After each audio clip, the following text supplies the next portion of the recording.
Commissioner Lambert, Here. Commissioner Post, here, Commissioner East, here, Commissioner Landers, Here.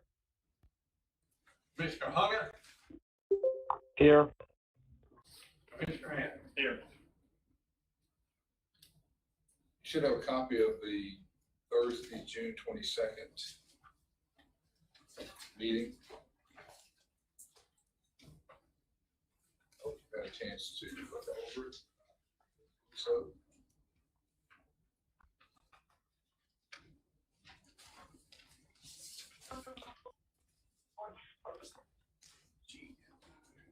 Do I have a motion to approve the minutes?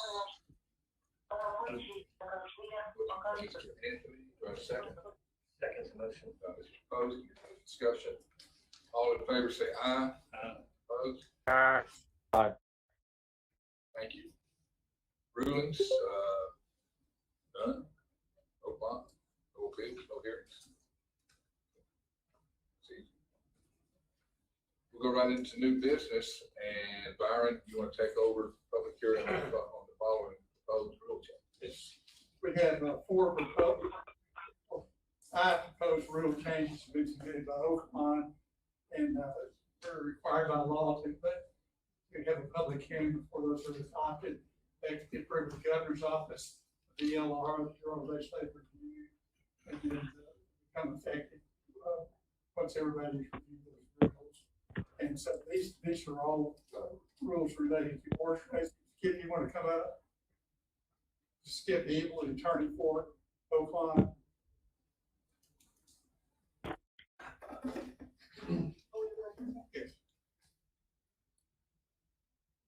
Skip, for the record, you want to state your name and who you represent? Skip Evil, I'm an attorney for Oakland. Skip, we have five rules on the agenda. So would you tell us about proposed rule 1152? Yes, sir. Thank you, Byron. 1152 deals with for background, has always been for decades, a rule in the statute that says, if you don't cash your winning horse racing ticket on a live race within 180 days after the end of the live season, it becomes void. Those monies are then distributed a third to the state, a third to Oakland, and a third to Garland County per statute. There was a rule that dealt with simulcast races, and back when we raced, usually starting right after the first of the year, the Racing Commission adopted Rule 1152 C, dealing with how you handle simulcast tickets. And the goal has always been to try and handle them as much as possible parallel to the 180-day provision of the statute, but knowing that we have a simulcast season. So the prior rule dealt with simulcast tickets that were between January 1 and the end of the live racing meet, and it said you have to cash those within 180 days of the live racing meet. Since we're now starting to race in December, that creates some confusion, and the tow company has requested us to also make this change so that we have a consistency of handling simulcast tickets that are wagered during the live racing season. We handle those consistently with bets on live races during the live racing season. And then we have a separate simulcast season for the rest of the year that begins the day after the live racing season and goes till the first day before the new next racing season. It's basically, we're trying to divide it into two separate seasons, the live racing season, and treat all the wagers simulcast and bets on live races the same way, and they'd have to be cashed within 180 days after the end of the live racing season. Then all simulcast bets that are off season, they would have to be cashed within 180 days after the end of the simulcast season, would end the day right before the next live racing season. So the rule stays the same. The distribution is the same, a third, a third, a third, and it would just divide it into two seasons and handle it that way. Be more clear. Any questions from the commission Rule 1152. How many tickets are cashed on day 180? That I don't know. There probably are a few. Next, as anybody from the public wants to speak for or against proposed Rule 1152, if so, please come up here and state your name. And no one's coming forward, there are no comments from public on Rule 1152. If we go on to the next rule, we can do it one at a time, or we can vote on one at a time and just vote on all at one time. Which do you prefer? Probably just vote on all at one time. That problem with one specific rule, that could be a problem. But we go. Okay. Let's just go ahead and take each rule separately. Okay, we would need a motion to approve Rule 1152. We have that motion. I'll make the motion to approve horse racing rule 1152 as presented. Motion by Mr. Post, do I have a second? Second by Mr. Eads. Further discussion? All in favor say aye. Opposed? Aye. Carries, thank you. Horse racing rule 2260, first distribution skill. This deals with a proposed change to just stakes races. And previously there was, first distribution was 1.5% to horses finishing fifth through last, and then the balance was distributed 65%, 20%, 10%, 5%, 4%. And we're proposing to change that slightly to 2.5% to be paid to the finishers sixth through last. And then the balance, 60% to the winner, 20% to place, 10% to show, 6% to fourth, and 4% to fifth. And there's an example of how that would work, and that would only be in stakes races. The rationale behind considering this proposal is trying to increase participation in our stakes races. We found that some connections are reluctant to travel at the hot springs. There are additional costs that come to hot springs from far away, and feel like this would be an incentive to try to basically cover the cost of someone who ships their horses in from far away to run in one of our stakes races and doesn't finish within the first 5 positions. Other tracks have done this in different fashions. I don't think that they have the same exact percentages that we do or handle it. We feel there's a little different, our stakes purse rate, our purses are very high now. We've got a very good stakes purse distribution, and we feel that this is a better approach to try and accommodate those who travel far and cover the cost, and also cover costs of those who are on the animal want to run in a race like this. We have the fees, the entry fees, and things of that sort to race. We'd like to try that out to see if it improves the participation in stakes races. In the past, we've had some stakes races, they have just 4 or 5 runners in the race, and we're trying to improve incentives to have a more full field in those type races. Any questions by commissioners? I have a question. What's HBPA say now? We all the little changes, and we agreed with this. State your name. Jeanette Milligan, Executive Director, Arkansas HBPA. Thank you. I'm just thinking. Can we ask the members on the Zoom to mute, please? You're talking about the phone. Yeah, I hear some noise. Yeah. Who's on the phone? Scott, you got that? Okay. Thank you. I don't have a question. comment.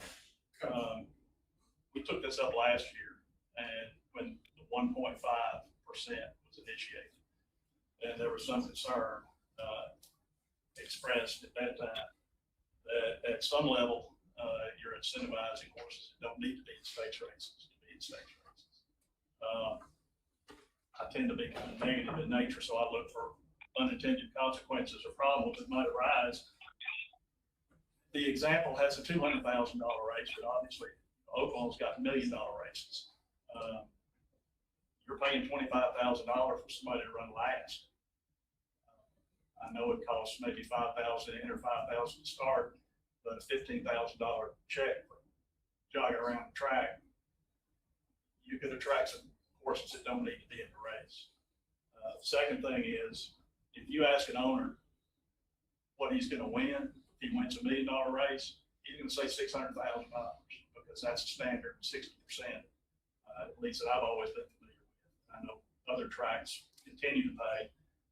Under this example, in $1 million race, the winner would win $495,000. That's a $100,000 haircut for the winner. So you could be disincentivizing some horses from coming if they have an opportunity to run in the Bluegrass or the Arkansas Derby, win $600,000 in the Bluegrass or $495,000 in the Derby. You may fill the race with horses that you don't want and cut out horses that you do. I would like to know what other tracks are doing. I know what Monmouth does. I want to know what Kentucky, California, New York, Florida, what their scale is. Before I think that 2.5% can get too high. Skip Jason is here. Jason, do you have any info on other tracks and how they handle this issue? Come on up here, Jason, station. We're making records of it. Jason Milligan with Oakmont. The best example I give off the top of my head is Churchill Downs does something similar to this as well. I believe they give 1% for horses finishing 6th to last, and I believe the winner receives 60% of what's remaining after the 1% is put out. But that's the only example I can give off the top of my head is Churchill Downs. We're currently at 1.5. I believe Churchill's is 1%. We're at 1. Oh yeah, yes, we are currently 1.5. Yes.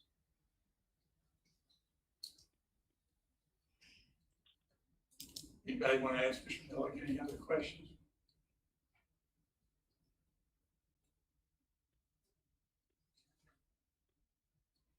Anybody else? If you anybody else wants. No. Any other comments you want to make? No, this is, some I just say that some tracks pay travel costs too, so that's another way that they're attracting horses that are in an indirect way. And so again, it's just to try and cover the cost of someone that is entering these races and traveling. Was that considered? Was that something that Oakmont considered doing? Said no. Well, we were looking at other ways to do that without doing a travel voucher in a sense. Especially now, as somebody without the tech setting planes now, horses coming from long distances, they have to fly into Memphis, and then they're having to catch a ride from Memphis to Oakland by trailer. So there's an additional cost there for those owners and trainers as well. This is basically to increase the size of the field. That's what it is. Yes.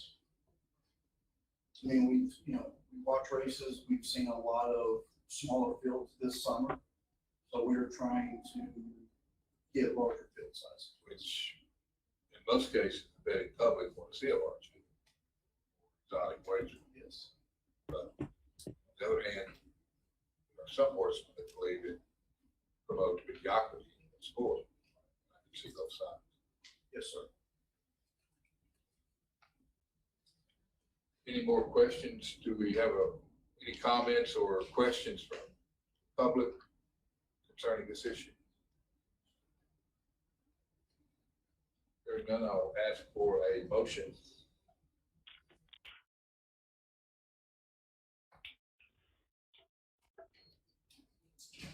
I'll make a motion, we approve Rule 2260. Motion has been made by Mr. East to approve Rule 2260. Do I have a second? I'll second. Second by Mr. Post. Any further discussion? All in favor, say aye. Opposed? We need to hear what the people on the speaker saying. Okay, we, Personally couldn't tell what they said. Mr. Landers, how do you vote? I voted no. Mr. Landers is a no. Mr. Hunter? Yes. Okay, so we have three. How did you vote? I didn't vote. Okay, we've got two. Landers is three. Well, You have two Hunter's votes. three. Three yeses. You have to vote. I'll vote yes. So I motion. think we'll see if it, you know, this is something that's not a forever thing, and if we have problems with it, that satisfy y'all, always Well, change it. obviously, Skip and Jason, but there is some addition to it. Yes. Division. And I certainly understand Mr. Landers, Mr. Anthony's concern over this. I have some concerns over it myself, but Oakland and Horseman, if the Horseman want to try it, I'm willing to try it. Jeanette has stated that, Jeanette, you talked to Walmsley. Mr. Wallace, yeah, we were in initial discussions with Oakland about this from the beginning, so we had no issue. If it doesn't work, we could go 3.5 next year. If it doesn't work, Or Oakland, any problems, we'll be or back Oakland here. can start paying for everybody to bring We'll it get it the way y'all want us to.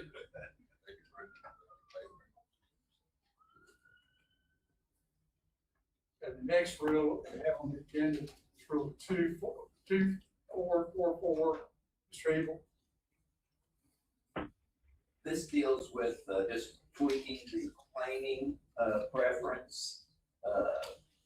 We adopted a claiming preference last year. You did at the request of Oklahoma and Horseman.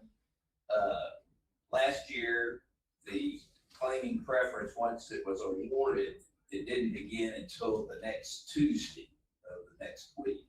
And I believe a lot of horsemen have come to Oklahoma and said they'd like to use the claiming preference sooner. And so we proposed and have modified the procedures such that the claiming preference would be operative on the next racing day. And they would publish those who have claiming preferences before 11 o'clock on the racing day. And so everyone would know where those claiming preferences were. And it's just, this is, I believe this is something that came from many horsemen, and Oklahoma wants to accommodate that. And I think we've come up with a procedure that can do that. And so this would tweak that basically to allow the claiming preferences to be used earlier the next racing day rather than the following Tuesday. Any comments from the public? You may want to make a comment about Rule 24, proposed Rule 2444. We'll go on. Discussion about the commission. Commission members, any discussion? I think the claiming preference is an excellent.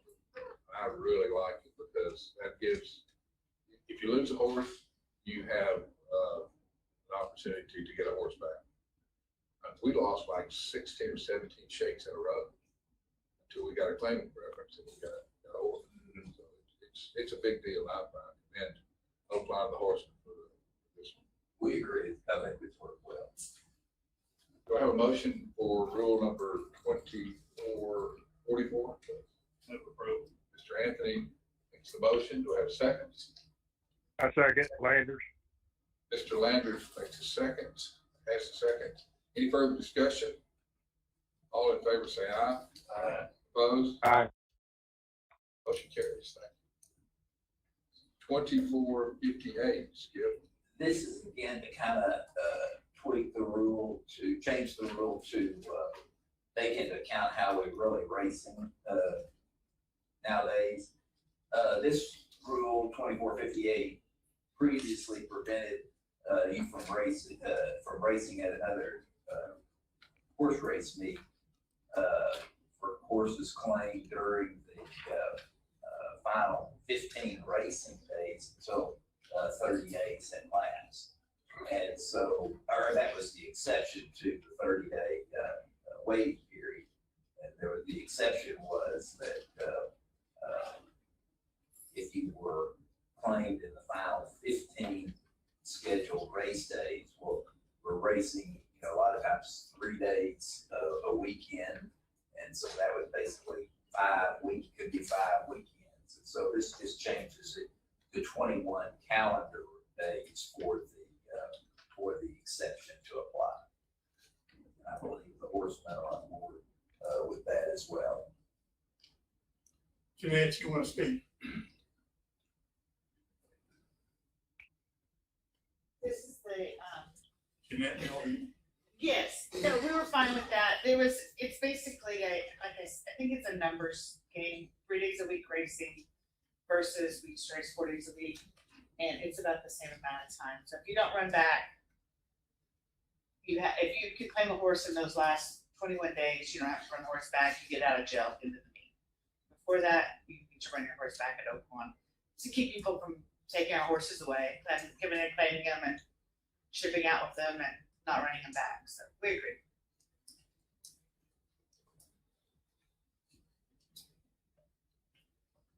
any comments, anybody in the public about Rule 2458? Any questions or comments from commission members? Hearing none, I'll ask for a motion. Motion to approve 2458. Motion by Mr. Post. Do I have a second? Second. Second by Mr. Commissioner Hunter. Any further discussion? All in favor say aye. Opposed? Aye. Motion carries. Thank you. And finally, racing rule 2800. It's good. Yes, sir. Mr. Lambert, this deals with the go on anywhere and account verification. And this parallels almost to a T what you had previously adopted in the casino mobile sports wagering rules for age verification. A lot of the things that we were doing anyway, that we had requests from some legislators to put this in a rule. And you previously adopted it in the casino rules for mobile sports wagering age verification to basically put in the rule the requirements to better verify the applicants for accounts. And this is virtually verbatim to what you previously approved on mobile sports wagering. You'll remember we had a rule concerning casino gaming.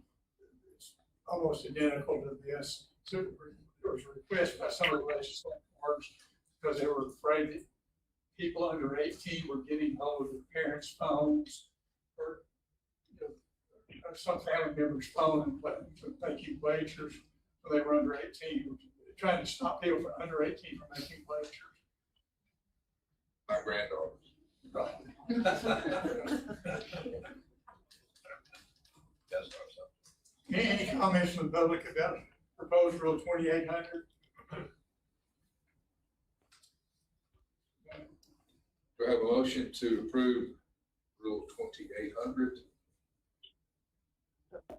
I make a motion to approve 2800 Landers. Motion by Mr. Landers. Do I have a second? Second. Second by Mr. Anthony. Any further discussion? Hearing none. All in favor say aye. Aye. Opposed? Aye. Motion carries. Thank you very much. Anything else? I think Byron? that- Well, we still have to go to the legislative review committee and then don't know if the governor's office has approved these yet or not, but somebody else in my office is handling that part of it. So, and they'll become effective on approval by the legislative review committee. They usually, it's usually like in the middle of October, it's probably up to October. Well, I'm afraid it'll be in November. We have the old, the rules we didn't pass from for October. Okay, next, Stay up here for the next one. yeah, next on the agenda is consideration approval of Oakmont application for racing days and license for December 2023 through May 2024 racing season. Yes, sir. You all have previously approved these racing date schedule, and this is just our formal license application to race that we file each year, and so that's the item that we're requesting approval of for our license to race. Any questions or comments for Skip from the commission? If not, I'll entertain a motion. Move approval. Motion by Mr. Anthony, do I have a second? Second motion. Motion by Mr. Post, any further discussion? All in favor say aye. Aye. Opposed? Aye. Carries. Thank you. Thank you.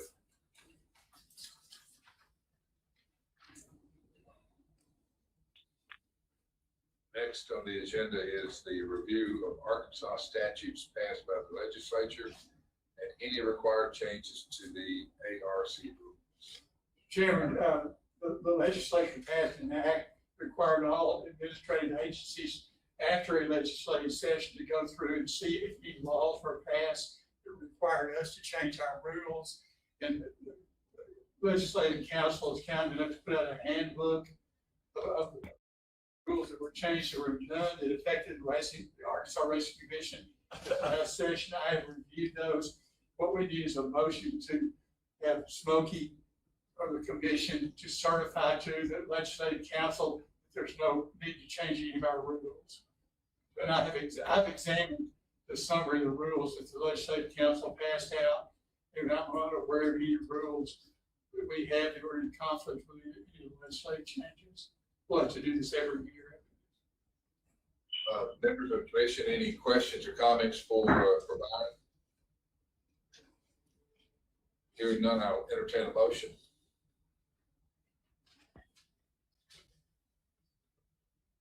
So moved. Motion by Mr. East. Do I have a second?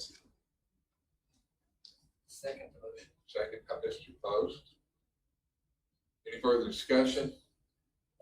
All in favor say aye. Opposed? Aye. Motion carries. Next, a discussion on the repeal of greyhound rules. Number 3, greyhound racing went away at the end of December of last year, and we have the rules pending. We got questions from the legislative review wanting to make some changes to those rules, and I thought it would be a waste of our time to go through and change the greyhound rules. We're not using them, but in order to, if they're going to stay on the books, we're saying we have to repeal them formally. So we have to have a motion to repeal the rules, and we have to go through the process to repeal the greyhound rule. And I'm just asking for authorization to go ahead and start the process to repeal the greyhound rules. You would start the process, but you'd have to vote on it another day. So this would be a motion to start the process to repeal the greyhound rule.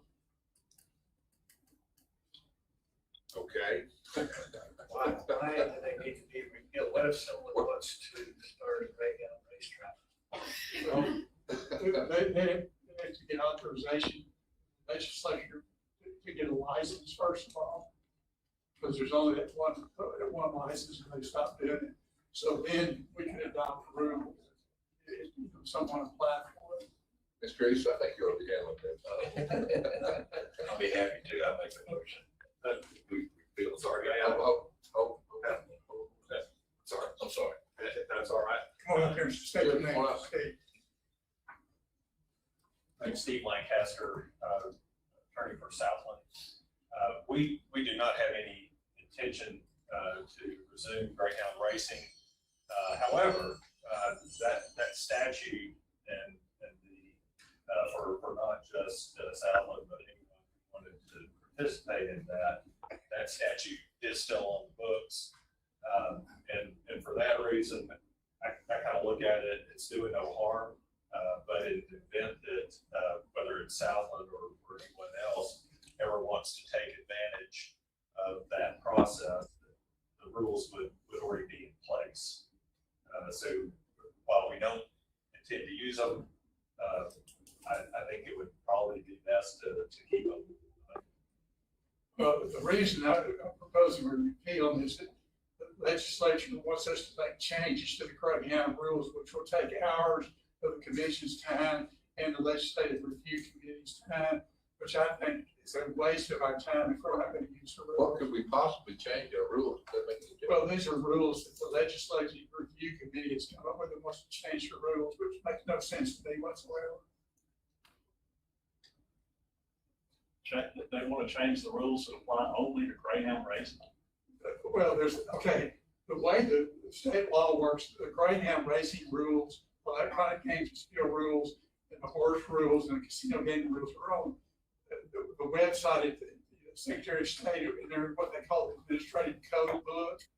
If they're going to stay on the code book, they have gone through the code book and they want to make certain changes. And to me, it's a waste of your time and effort to change rules that you're not even using with no greyhound racing.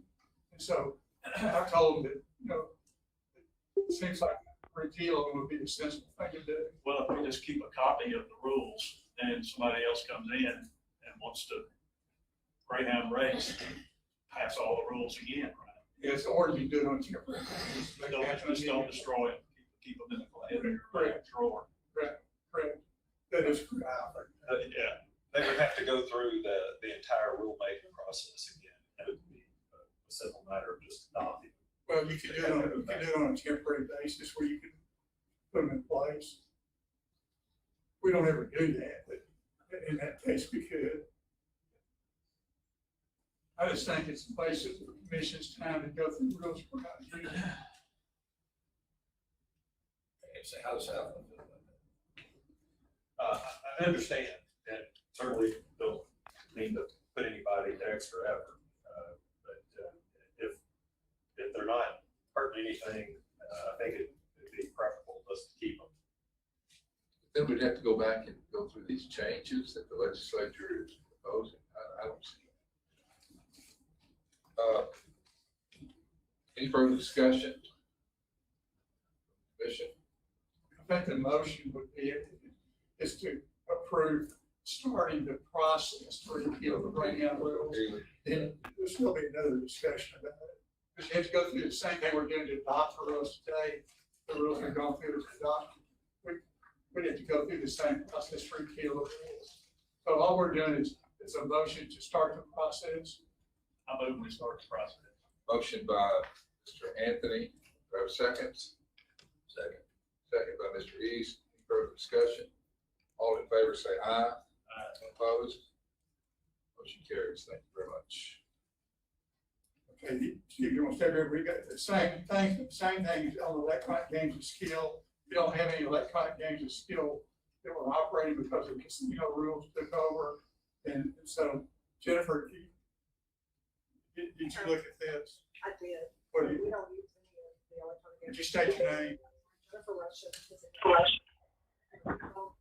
We don't use any of the electronic games of skill rules or law. Okay. It'd be the same issue. If something happens to the casino amendment, it's repealed, then they would go back to electronic games of skill. I think there's some talk that wanted to keep those, but we have to go through every one of those rules for the legislature and make some changes. If the amendment is repealed, then we can pass the basis, the electronic games of skill rules. The legislation is still in place that authorizes electronic games of skill. This is Jennifer approved. Yes. I mean, I'll do it anyway. If you want me to go back and review and keep them on the books, I can do it any way you want. I don't think that's necessary. Do I have a motion? No, I'm sorry. Go ahead. Oh, I'm sorry. State your name again. Steve Lancaster.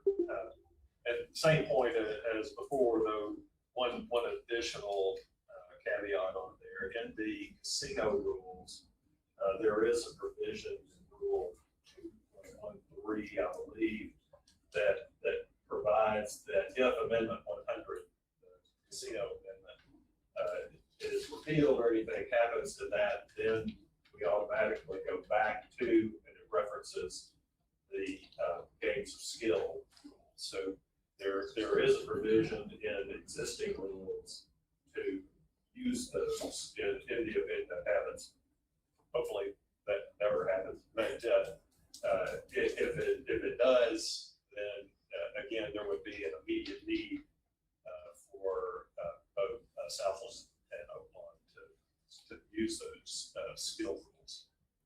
It would be a timing thing. The unlikely event that ever happened, your rules currently provide that you would automatically go back to the EGS rules. They wouldn't be in effect. That would be the issue there on those. You can pass the rules on an emergency basis, so we can take care of that. Sounds like only people that wonder are the lawyers. Well, it's just, I think it's a waste of time to go back through the rules we're not using. And if you don't disagree, we can go back and spend the time doing it. I don't see any difference. Do I have a motion? Gentlemen, anything else? Understood. Motion. So moved. Motion by Mr. Anthony. Do I have seconds? Second by Mr. East. Any further discussion? We don't waste any more time. All in favor say aye. Opposed? Aye. Motion carries. Thank you very much, gentlemen. Thank you. Carlton?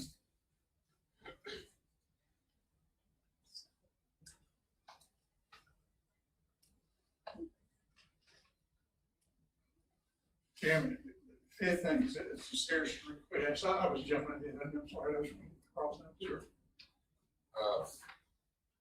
Next on the agenda is a service complaint by a, This is number 5. The bottom. Oh, I'm sorry. Bottom of the agenda. okay. Additional gaming, casino gaming option by Saracen. Carlton. Sir, thank you, Mr. Chairman. Just state your name, quick, or My name is Carlton Safa, what's your position with Saracen? CMO of Saracen, or Saracen Development LLC. Thank you for a few moments. I know we have a full agenda, but I guess about a year and a half ago, I sat at this table and spoke about our desire to build a national grade sportsbook. I think we're a long way down that road and getting a little bit closer every day. I'm proud to tell you that Saracen is now the 14th largest sportsbook by revenue in Arkansas, and we'd like to continue down that path. One of the things we need to do in order to accomplish that goal is continue to offer markets that our customers are asking for. I will be the first to admit to you, some of the games that I believe you have in front of you, I think Mickey was kind enough to put in your binder, are obscure. But they are markets that are offered in other states. There are some sample states in which they are offered. So for example, badminton, you've got Arizona, Colorado, Louisiana, Maryland, Massachusetts, New Jersey, Washington, Wyoming. Things like rodeo, which I think we made mention of in a previous meeting. Carlton, hold on just 1 second, please. Excuse me, Trevor. Do we have, right? Number 5. Number 5, okay. Hold on just a second. Yes. I thought we already approved slap fight. Well, we joked about it. We approved bare knuckle fighting. So, Mr. Chairman, Totally different sport. yeah, if my role here today is to describe the difference between bare knuckle and slab, we're in trouble. The good news is we have smart folks who can do that. So we you actually have people who say, Carlton, I want to bet on people slapping each other. Yeah, either that or they get on Twitter and they want to slap me because we don't offer the market. Yep. I've seen Watch videos I've of seen it, it, and yeah, they like slap each Crazy. other. They just stand there and they're like, All right. as hard as they can. So, Proceed, Mr. Tanner. you know, I'm in an odd spot because in many ways, Mr. Chairman, I'm in your shoes like, really? But the flip side is, we are judged by the Arkansas marketplace in the context of national sports books operating in as many as 24 states. They offer these markets, and we're viewed as somehow less than. Because my position is that this is no different than slot machines, which you all approve periodically. And as a result of those approvals, there's no mandate that any particular casino take that slot machine. If there's some new variation of dragging this or cash that, it simply means that you all have agreed that it meets the minimum standards of state and of GLI, and it meets your expectation. It chins the bar for credibility. So we're the same way here. Apollo, I had to Google actually how to pronounce that, but there's a cheat sheet for y'all on the next page. It's the National Game of Finland. I think it's sort of like a hybrid between cricket and baseball. And again, I will be the first to tell you, I don't expect this to be something that changes our bottom line a lot, but I do know it's something our customers are asking for. And in other markets, they are very interested in it. Our action is on football this time of year. It will be on basketball and baseball in the spring. But on the margins, we do have customers who are interested in these sports, and my job is to provide our customers what they are asking for, provided that it is ethical, legal, and has integrity. We work extensively with U.S. Integrity. We pay a significant subscription to them to provide us some insight into these leagues and into their data, so we have high levels of confidence that these are credible to the point that we could risk our own money. Keep in mind, we don't lay off wagers. We hold the bets ourselves. And so if there is something wrong with these markets, we have tremendous exposure. So just as a wagerer has an opportunity to lose or make money, we do too. But we feel confident that these markets, again, live in a multitude of states, have enough credibility. And because our customers are asking for them because they're seeing them in other states, that we would respectfully make the request to Lowe to consider adding these markets so that we can offer them. Again, football will always be king this time of year, but these are margin sports that our customers are asking for.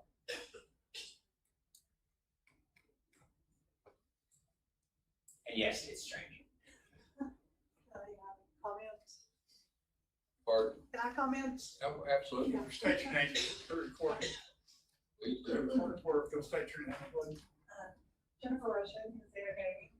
So the last time we came here and you guys approved the additional 17 leagues that was presented before you, you also asked me to look at the leagues within those sports.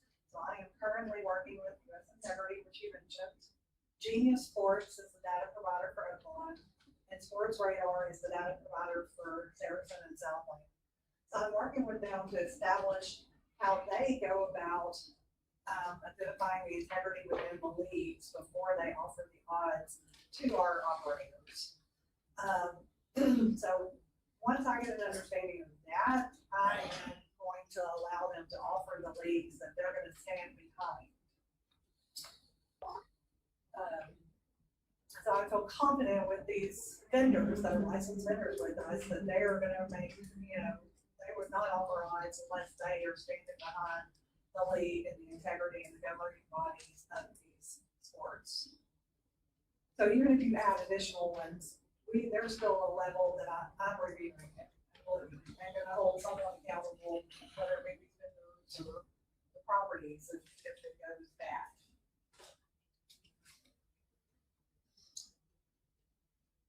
What I say when people want to wager. Yes. Mr. Chairman, just for context, and you all may find this interesting, and I know time is short. My understanding of this industry is that during COVID, when there were no professional sports, there was tremendous interest in what I referred to a minute ago as margin sports, because people were looking for things to wager on that were interested in. Probably the best example was the rise of table tennis, which is a prominent sport in many states in terms of handle. I think you saw that expand into other areas. Many of these sports are played overseas, which means the events are occurring in the morning or overnight, and there are people who have interest in wagering on live events in the morning or overnight. So that does Do you something. remember ping pong diplomacy? Oh, yeah. They tell me I can't say ping pong. They say it's a trademark, so I'm trying to condition myself to say table tennis, but yeah, it's still ping pong to me. Just like I don't call it cornhole. You ever see? Ping pong diplomacy. And Jeremy, most of these are in Asia. Most of these table tennis ping pong games are there. Not China, but South Korea. As long as Jennifer's sitting at that table, I feel okay. I don't think it's hard. Me too. Not being facetious. Any further discussion or questions for, Carlton? Sarah? I would entertain a motion to, is this the list that you want? You sure you got them all covered? We made it back. Wait, maybe about it. There's some more. I don't see marbles on here. I mean, what about marbles? Surely there's another form of fighting, I don't know. Slap club. If I come back too many times, we may invent a new form of fighting. A little turtle racing on here. All right, gentlemen, what's your pleasure? Do we have a motion? Motion to approve the Saracen request for additional sports betting as listed here. Motion by Mr. Post. Do we have a second? Second by Mr. East. Any further discussion? All in favor say aye. Opposed? Aye. Thank you. Okay, now we'll move to number 6, and that is a serious complaint. Come up to identify yourself. Mr. Byrne here. Mr. Burnt, are you here? BERNT. Yeah, check, please.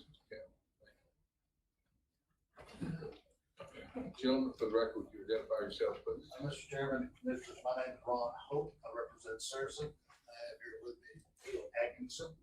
I'm Bill Atkinson. I'm the City Director of Schools Book and Grants Operation for Saracen. Thank you, welcome. So Mr. Burnt is not here. Okay, gentlemen, proceed. Ron, just state your name. I did. Okay, that's right. What was tell us the nature of Mr. Burns' complaint? Well, let Mr. Atkinson explain it, Okay. because he knows it in great detail, and we've got the documentation here. Essentially, we had a obvious error situation in the event that was hosted for just a few moments. It was taken advantage of by 8 customers. 7 of them were quickly resolved and understood it was an error. We handled it in accordance with the house rules as approved by this commission and our terms and conditions, accepted by our customer before they are able to open an account. It's been reviewed by DFNA. Their findings were reacted in all manner properly. We're asking the commission today to affirm or accept DFNA's review and findings. I've read the mistake. Would you briefly explain it to us, please? Yes, for the charge swab open, Neil Atkinson, yeah. For the charge swab open on May the 28th, the final day of the event. Let's just say Charles Schwab, that's the golf term. Yeah, the Charles Schwab Challenge is the name of the golf tournament, yes, the PGA Tour event. The match ended in a tie and they went to a playoff.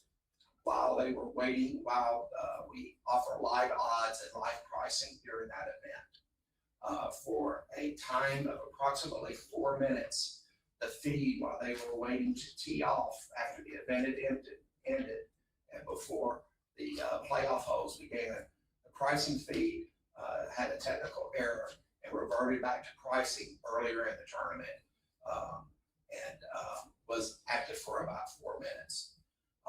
We have live monitoring by our technological, our trading and risk team.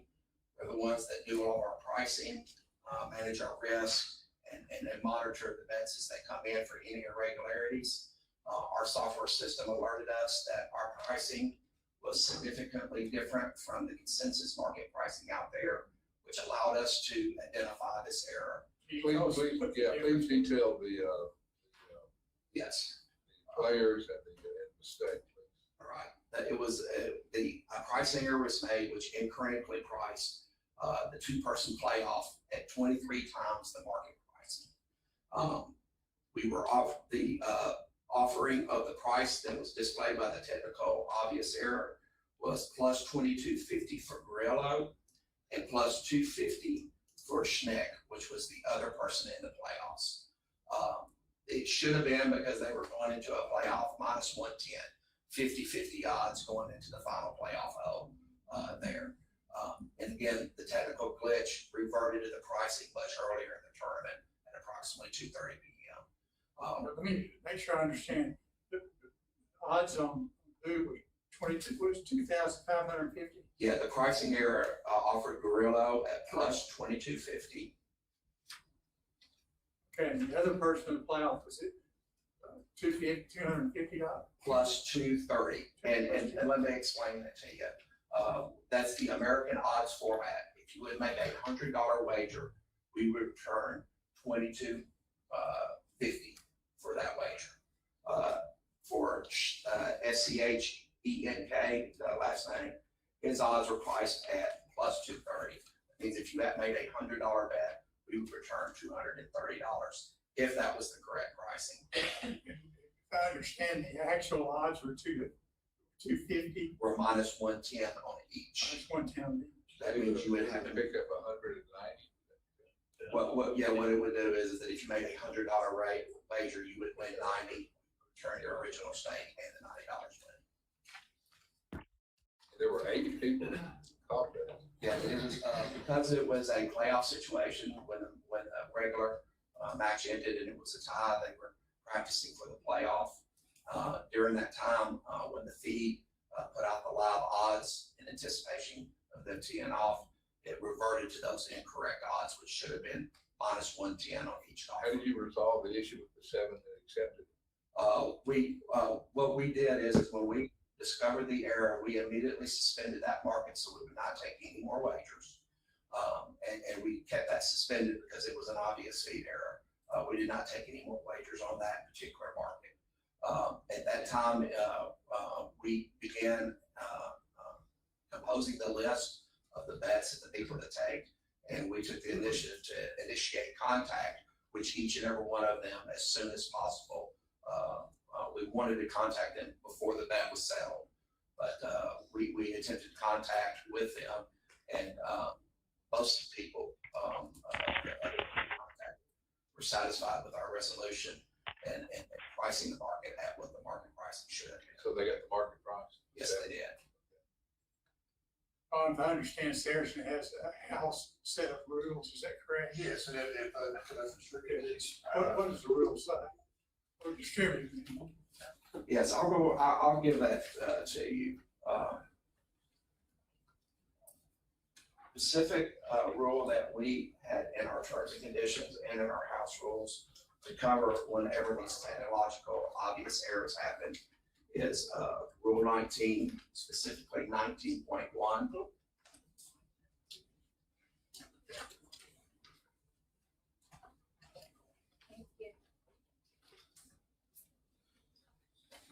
And that rule that we have put in there is that we have made every effort to ensure that we do not make any errors in wagers offered or wagers accepted. However, if a result of a mechanical, a technical, or human error, we offer or you place a wager in an obvious error, we reserve the right to either settle the winning wagers at the correct price as reasonably determined by us, or avoid any wagers placed in obvious error. Obvious errors include, but are not limited to, the following. I'll skip forward to D, which is most relevant to this particular one. Wagers offered or placed at odds that are materially different than those available in the general betting market for a given event at the time the wager was placed. Let me just add, he's reading from our terms and conditions, which is part exhibit 2, and which is the identical language that's contained in the House rules. Part exhibit 1. So as I understand it, Mr. Grillo, when the tournament began, was at 22.50.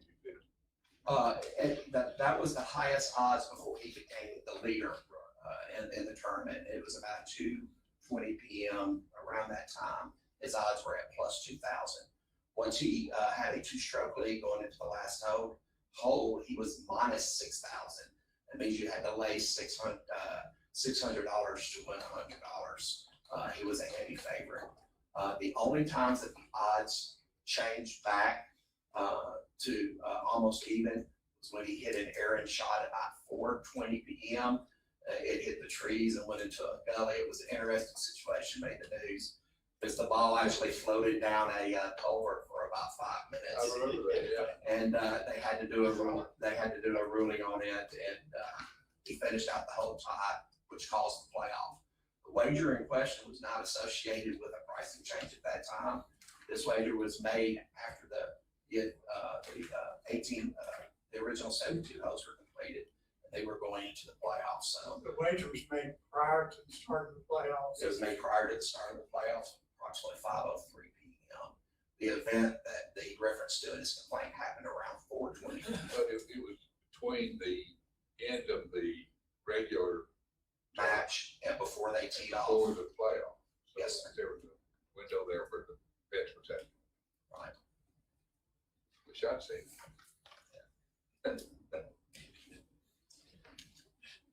This is almost the equivalent of a bank putting money, accidentally putting money in your account. Exactly. You can't spend it. Yeah.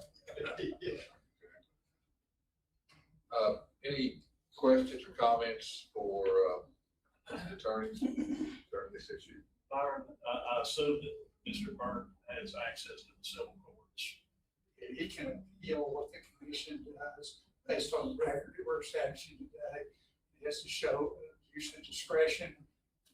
So there's a whole list of things he can show on Arkansas, Arkansas law. And I spoke to him personally, notified him.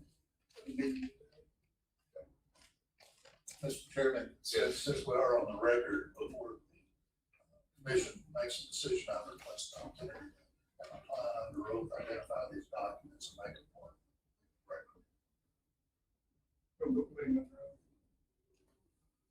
Do you solemnly swear or affirm that the testimony you're about to give is the truth, the whole truth, and nothing but the truth? I do. Please proceed. Mr. Atkinson, I'm not gonna go back through your job and your duties, and is everything that you told this commission today so far the truth? Actually, correct. We've offered exhibits number 1 through 6 here today. Have you had an opportunity to look at those? Yes, sir, I have. Number 1 is the House rules as approved by this commission. Yes, they are the house rules. Number 2 is the Saracen terms and conditions, Yes, sir. and those were accepted by Mr. Byrne. Is that correct? Yes, sir. Before you can create an account on the Best Saracen, you must accept the terms and conditions before account creation. Exhibit number 6 shows his acceptance.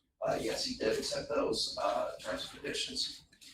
Exhibit number 3, I believe, is our response, and did you help, or did you put that together? I composed this. I composed the text of the email for submission and review by the commission. And is that true and correct? That is true and correct. And exhibit number 4, I believe, is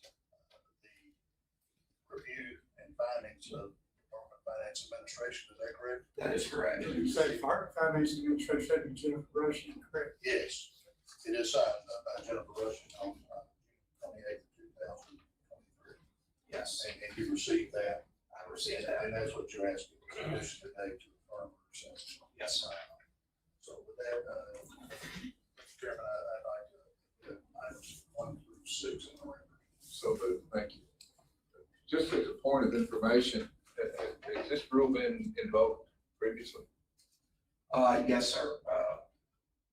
These occurrences are rare in the grand scheme. We conduct hundreds of thousands, approaching millions of transactions a month.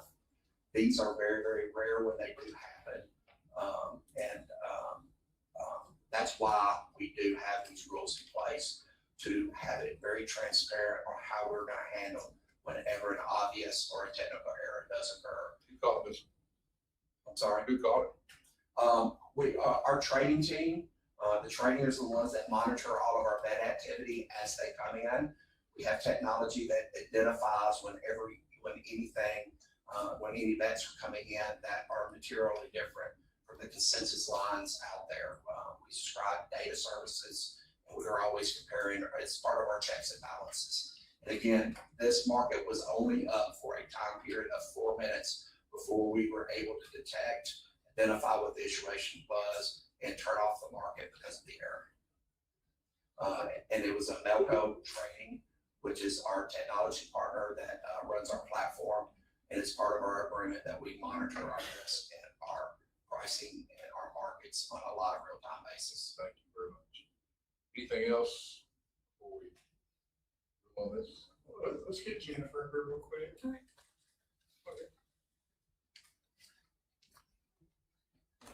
Commissioner Jennifer. You solemnly swear or affirm that the testimony you're about to give is the truth, the whole truth, and nothing but the truth. I do. Thank you. Jennifer, did you look into this issue? I did look into this issue. What was your conclusion?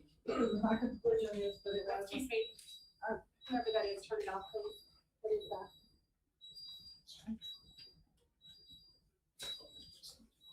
I'm sorry, sir. I can't tell what that is. I'm sorry, Ms. Jennifer, would you start your answer over again, please? I was able to, utilizing the U.S. Integrity website, determine that this was an obvious error based on the details that was given to me by Sarah. I could log into the computer and show you guys how I do it if you'd like it. This is a demonstration. It wouldn't take that long on how I came to that I conclusion. don't think that's necessary. And you did issue a finding, is that correct? That is correct. Is that number 5? I believe y'all introduced 6, did you not, sir? 4. Mine's not marked. Yes, they did it. No, this is one of the ones I heard. Yeah, we got 6 exhibits. This was number 4. Okay. So if you look at exhibits so far as the finding that you issued, and you got it as an obvious error, is that Yes, correct? that is correct. Anything else? Yes, this is correct. What I provided everyone.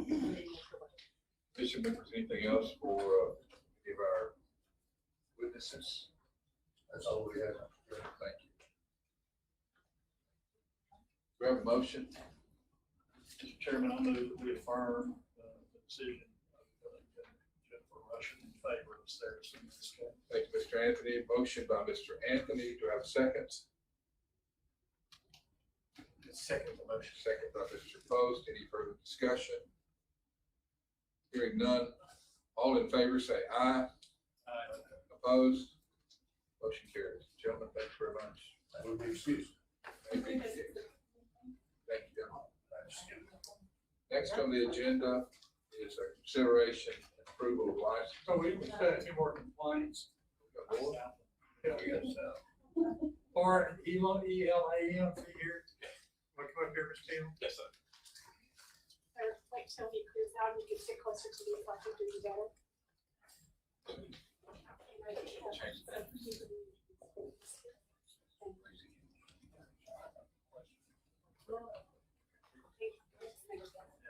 Thank you for waiting, sir.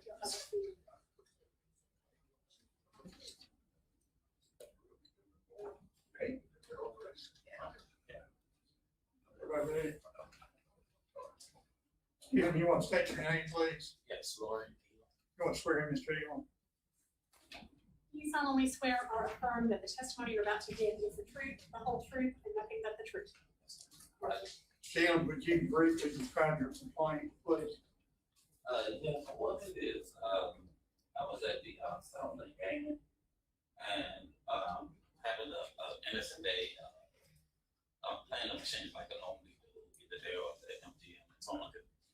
And at this time, I hit a jackpot, and the employees there looked at it, and then some of them walked away. Some more came back, looked at it, walked away. And then they say gone for a while. So that's when my witnesses say, oh, this is gonna be a little messy. So here's my name, my number, it's all here, we witness the same to solve what's going on. And so I said, can I speak to a man? Gentleman came. I asked for his name. No one wanted to give me their name. And I thought that was unprofessional. I've been an account manager in sales for many years, and it's a way that you be professional about it. So no one gave you their name, that's why I can't give you all nobody's name. So far as I got is a young lady saying, here's our card, you can call the commission, which is Miss Langston. And I know she wanted to choke me, I called her so much, but she stayed professional every single call that I gave her. Every call, Miss Langston stayed professional with me and never lost patience. The employees at Southland is very unprofessional. I want to say that first. They're very unprofessional, and if that's the rule, this is how they treat their guests and their customers out the door. I have nothing to do with that, but they wasn't professional. And so the thing of it is, they wasn't listening. They got angry with the witnesses and was mentioning that I couldn't have won what I won, which it was there. I got the pictures on my phone. Ms. Langston said I sent them to you. I have the pictures to where it was there. And their complaint was that it couldn't happen. And my complaint was, well, I have no way of reading. You know, it just ain't no way I can do it. And so that's when they gave me the card to get in touch with the commission. And really didn't have anything else to say. That's all I've been keeping in touch with Ms. Langston. What games were you playing? It was a game in one of the rollers. I can show you on the phone. But we just need, I think we need. We need a little bit more detail. What was the dispute? The dispute, they said that I didn't win what I wanted, didn't accommodate with anything. What is the amount that you're saying you want? It landed on the 5,000. Were you already paid any amount of money? No. So the dispute is that you say that you won 5,000, South refused to recognize. Correct. That you won 5,000, paid you nothing. Is that correct? Correct. Now, you got a picture of the machine that you were playing? Yes, sir. So we must need to know what machine it was. Okay. I saw a picture. Yeah, I sent them to everyone, but they didn't look good.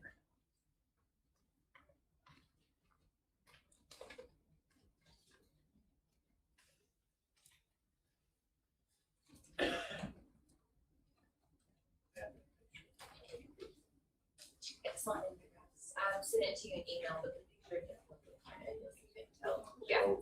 He's gonna show. So we're short.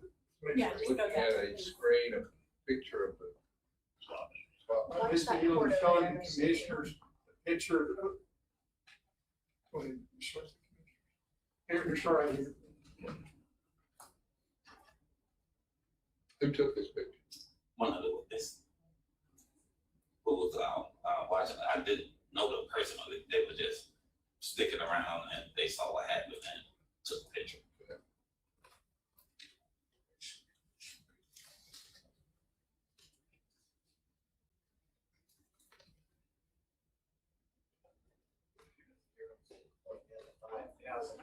Mr. Post, would you please speak up so I can hear you, sir? I'm just saying, the arrow is pointing at a 5,000. I don't know what the significance of that number is in this case, but the whole scene of the picture.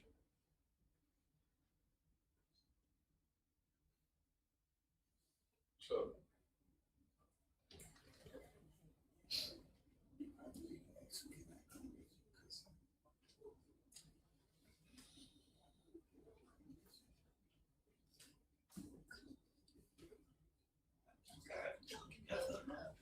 Is this like a wheel of fortune that spins around? Yes, sir. So wherever it stops, that's how much money it Yes, sir. is.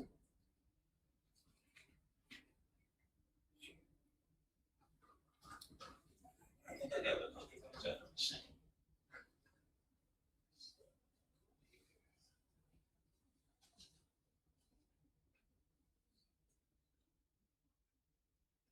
Who took this picture?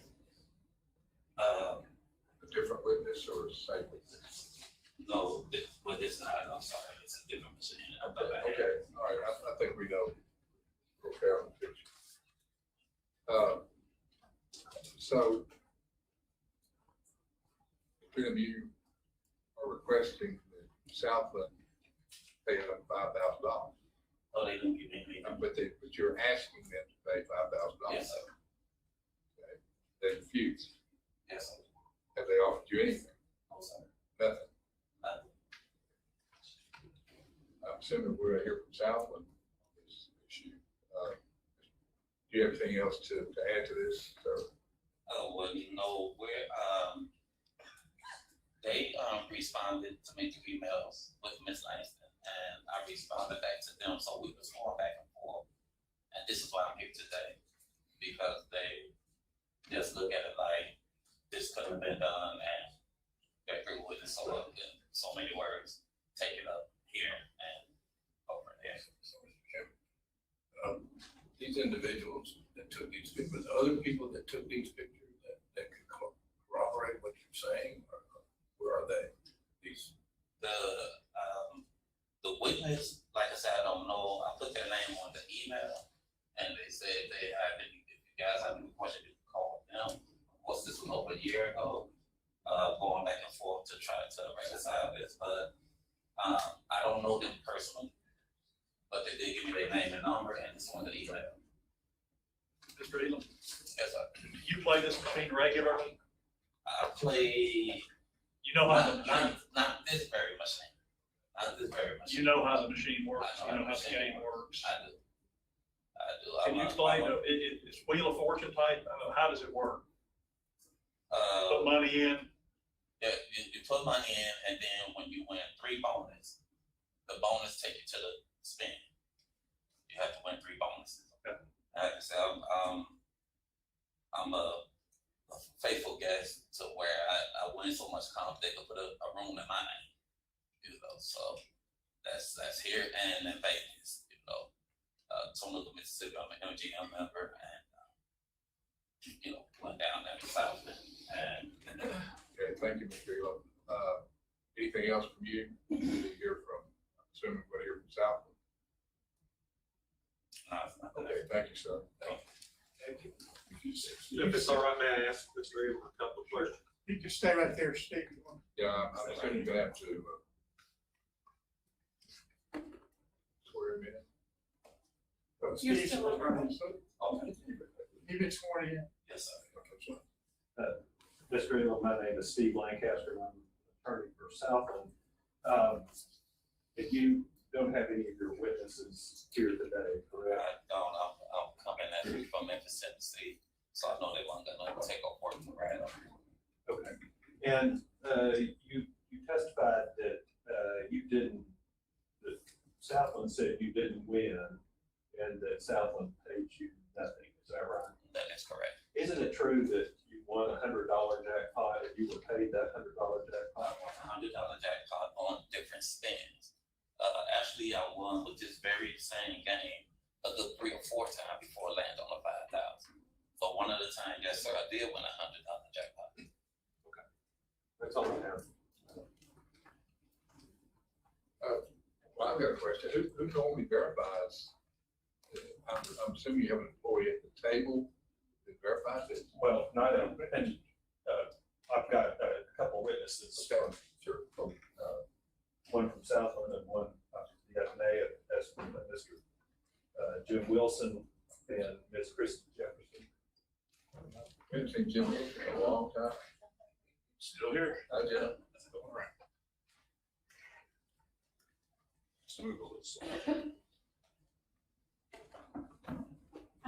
Off the record, let me get these folks' names and the spellings of their names, please.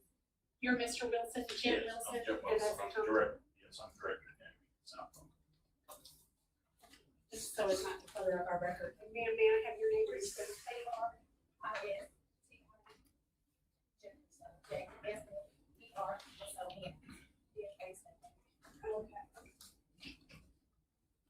And I know y'all want to be polite and look at the gentleman who's asking you questions. If you kind of keep looking my way so I can hear you. If you have your head turned, I'll have to interrupt on the record, which clutters the record. I believe we're just about to get to that. Thank you. We're back on the record. Ma'am, please raise your right hand. Do you solemnly swear or affirm that the testimony you're about to give is the truth, the whole truth, and nothing but the truth? Thank you. And sir, would you please raise your right hand? Do you solemnly swear or affirm that the testimony you're about to give is the truth, the whole truth, and nothing but the truth? Thank you. Please proceed. Thank you. Mr. Wilson, would you, again, for the record, say what your title is at Southland? Yes, I'm the director of game. And what does that entail? So I'm over all the slot machines. At one time, I was over table games and slot machines, but whenever it became casino, I'm over all the slot machines now. Okay. Slot department. And in the course of that job, were you made aware of this complaint by Mr. Elam? It's not by Mr. Elam, but by members of my staff. Okay. Okay. And did you do anything to investigate that complaint? Yes, we did actually. And Christie here, we went, actually played the game, showed members of the state commission, and went in there and showed what had happened, and that the screen that Mr. Elam is referring to is actually a static screen. That is not the bonus round.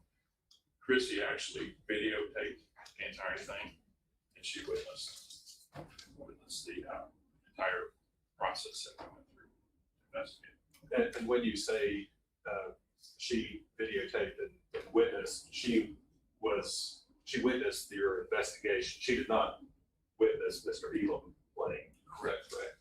Okay. And if you would explain what you mean by static screen. So if you walk up to a game and nobody's playing the game, every slot machine has what we call a static screen. And this game, the static screen actually shows the wheel that he is referencing to, and it shows 5,000. That is there to show a guest what they can win. Because the bonus round that he's talking about is a totally different screen. We have that on video. That static screen is there all the time. If I was walking to the game right now, nobody's playing, it's going to show that wheel 5,000. That's just there to show a guest what they can, not what they have. And Mr. Wilson, let me show you what I have marked. It's Exhibit 1. Get some glasses here.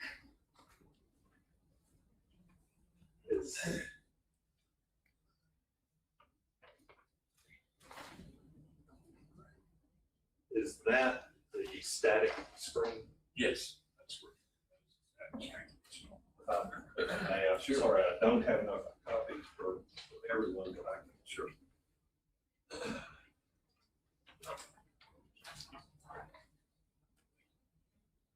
If I understand it, exhibit 1 that you're offering is a picture of the static screen, is that correct? Yes. And Mr. Wilson, again, is that the screen that someone would see if they're not actually playing the game at that moment? If you're walking by and you see the game with lights on, but that is not showing a game in play. Correct. That is just a static screen. Somebody walks. Okay. And it shows $5,000. Yes, it shows. And I've walked by it several times, but anytime I walk by and nobody's playing it, it shows its screen. And in fact, did you look at that today? And was that still the case for that game? Well, I didn't look at it today because we came early over, but I did go by there. I have been by there this week, and I've been by it several times. Look at it. All right, so let me now hand you what I'll mark as Exhibit 2. Can you tell me what that shows? Yes, that's actually the bonus. That is what's in the bonus round, the actual bonus round itself. And it shows, you see this picture for Exhibit 2, it shows that it's on 100. And you can see that where the wheel is actually in the center of the game. On the static one, it's actually towards the right of the game, but this is actually in the center of the game during the bonus round. And if someone was going to win $5,000, would would that be revealed on that bonus Correct, yes. screen? Yes, it would be on this, on the bonus wheel where it's in the center, not on the static screen. So, if that on the exhibit 2, the bonus, if that had an arrow to the $5,000, that would show that the player has won $5,000. Yes. Right? In this instance, it shows 100. Correct. If I understand you, asking for the mixed exhibits 1 and 2. I am. Thanks.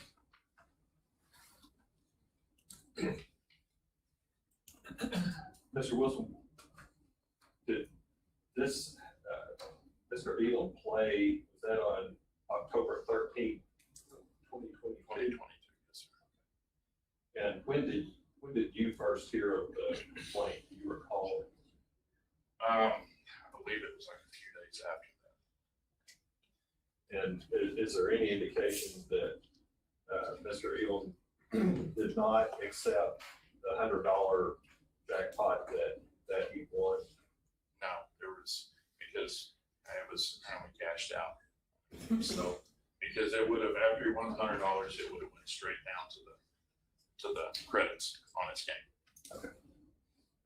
Did that machine show any indication of a $5,000 jackpot for Mr. Elam? No, sir. Still, you want to ask any questions? Yes, I do. I do. Now, he mentioned that that's a static screen, just like the one that he showed you. This screen also. It's no way, it's the same like that if you walk back here and it's pointing on 5,000, I just stood up there and took a picture. I was actually playing there. I spoke with so-called. Okay, what I think you're doing is making a statement. I'll give you the opportunity to ask a question. Oh, okay. And if you want to make a statement later, you can do that. You have a question you want to ask Mr. Wilson? Yes, Mr. Wilson, now, I was asking to speak to some of the upper managers of the company about this. Were you there that day? No, I was not. You was not there. And so a couple of days later, you heard about this. Correct. And then that's when you walked out of the machine and it was stuck on the status that showing what you can win, which is 5,000. Correct. Okay, so that's not how it went. I was actually there.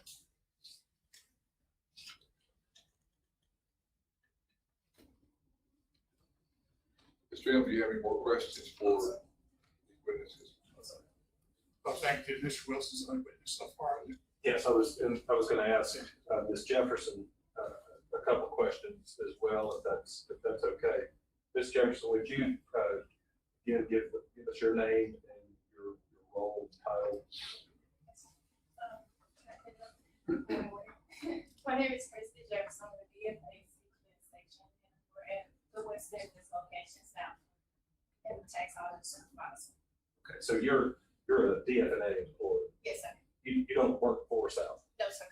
Okay, so Mr. Wilson testified just a few minutes ago about the investigation that he conducted. Were you there for that investigation? Yes, sir. And could you tell us what you witnessed? What we witnessed is, we did a point test on the machine. A point test is when we go and get money from the table. It has to be a Southland Tech, or it could have been Jimbo. We got the tech manager, Samuel Elmer's, to go get the money so we can test the machine. We tested that machine, tested the first time 11 times. We had $9 to spend. And then on the 11th time we won, so we cashed out. So we decided to go back and say, let's play it longer to see if we can go into the bonus round. So we went into the bonus round. We ended up playing 189 times before we actually went into the bonus round.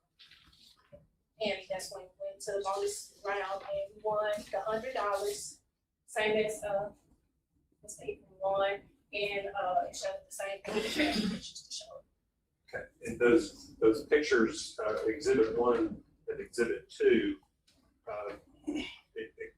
Exhibit 2, is that the picture that you're talking about where you won the $100 jackpot? run one, but that's not the exact one. Okay. I think that might be used.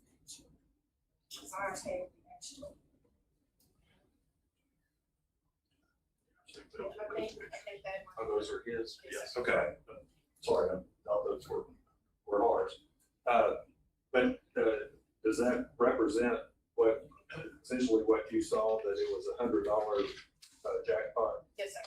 Okay, and then, can you tell us about the static screen? Did you witness that as well?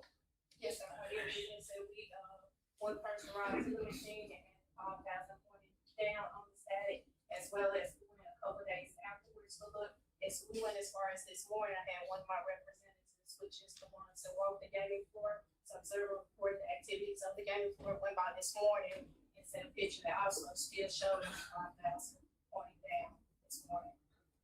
That is not a jackpot for $5,000. That's just the screen that you can see. Yes, sir. Anything else? Any questions? I have a statement. Okay, wait to make the statement, you can ask questions. Anything else from these witnesses? That's all for these witnesses. Any other witnesses? Yes. See, I already want to come up here. Byron, I have a question. Okay, go ahead. When the bonus round screen comes up and you determine how much money you won, how long does it stay up before it reverts to the static screen? It was about 5 or 10 seconds, around there. Just a few seconds. Just once it finishes paying out, then if you don't immediately play the game, it will revert back over to the static screen. Do the machines keep a record of the activity on the machine? So there's what they call a 10-game recall. It goes back 10 games, so that if there's an issue, that we can look 10 games back. But if the guest doesn't call us immediately, those 10 games, and that will disappear. In this case, there was obviously a dispute. Was there an investigation done on the last 10 games that had been played on that machine? If I remember correctly, this wasn't brought up to us at that time. It was brought up at a later time, after a few days, and then there was no chance for us to go back and look at it. So he thought he won $5,000. And came back. He didn't ask for it for a couple of days.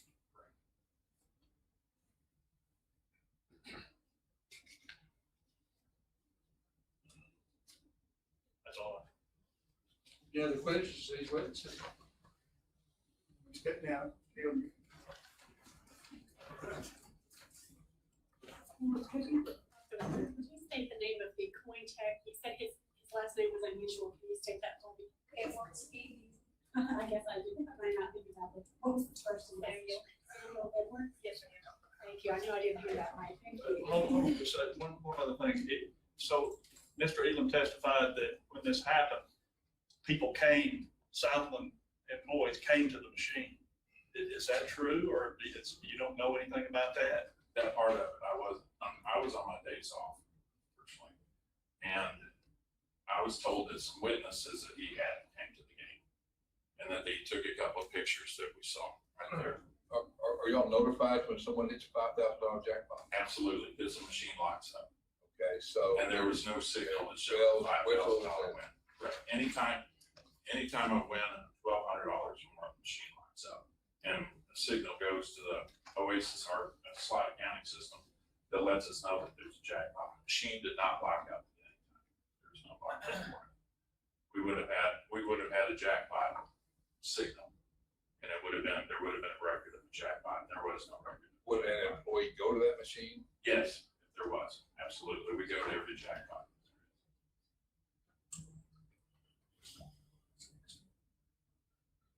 Point of information, is it practice not to give out names? No, we wear name tags.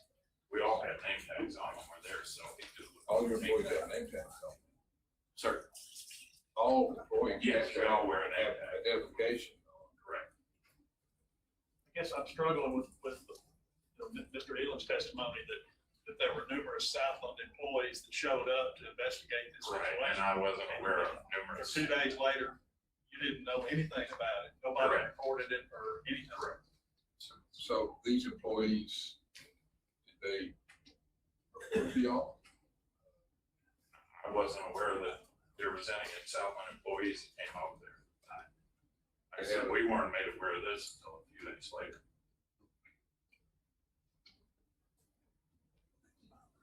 And like I said, if he would have won $5,000, it would have locked the machine up. There would have been a record. We would have paid the $5,000. We haven't had any other issues with this game. The game's been on for 6, 7 years now. 7 years. We haven't had any other issues with this game. If the game was locked up, W2G would have to be printed. Correct. Say what? A Say again. W2G, a tax. A tax. Yeah, tax Would have would had have to be printed. Correct. Researching any system that The tax forms, that printed automatically when the machine locks up. Southland employee has to come over and process it. Right, we process it. And then it goes in the system. Regardless of if they choose to take out taxes, federal or state taxes, that tax forms on any jackpots go $100. It's automatically. Jennifer, do you have something to add to this? State your name, Jim. You can swear in on this case. Do you solemnly swear or affirm that the testimony you're about to give is the truth, the whole truth, and nothing but the truth? So what John has testified to is correct. When a machine gets over 1,200 or over, the machine has to lock up. A Southland attendant is called to come and verify the payout and hand pay out anything over $1,200. So the fact that I mean, we made no comment that they went into the machine and unlocked the machine and it was back up to play, and he was just able to print out his $105 win ticket. Verifies that machine was not and locked up for a $5,000 jackpot. And when it is, you know, the circle and all those pictures that you have, you know, the circle is in the center and there's really pretty coins are going up and everything. You know, that is not happening. I mean, John, did you saw the video where they did the testing? Yeah, we have And a you can video that actually shows watch where we went into the, a machine win and how that happens. and he also had it. And how it goes back to the Okay, one at a time, static screen when please. it's done. I didn't hear what either one of y'all were saying. How long is this video, Jim? It's not very long. It's not very long. Gentlemen, you want to see it? Michael? Okay. See it? More than a minute. And tell me basically, what's he gonna show us? Just showing us going through, playing the game, and when it gets into the longest round, where you actually see when it goes. Okay, this is the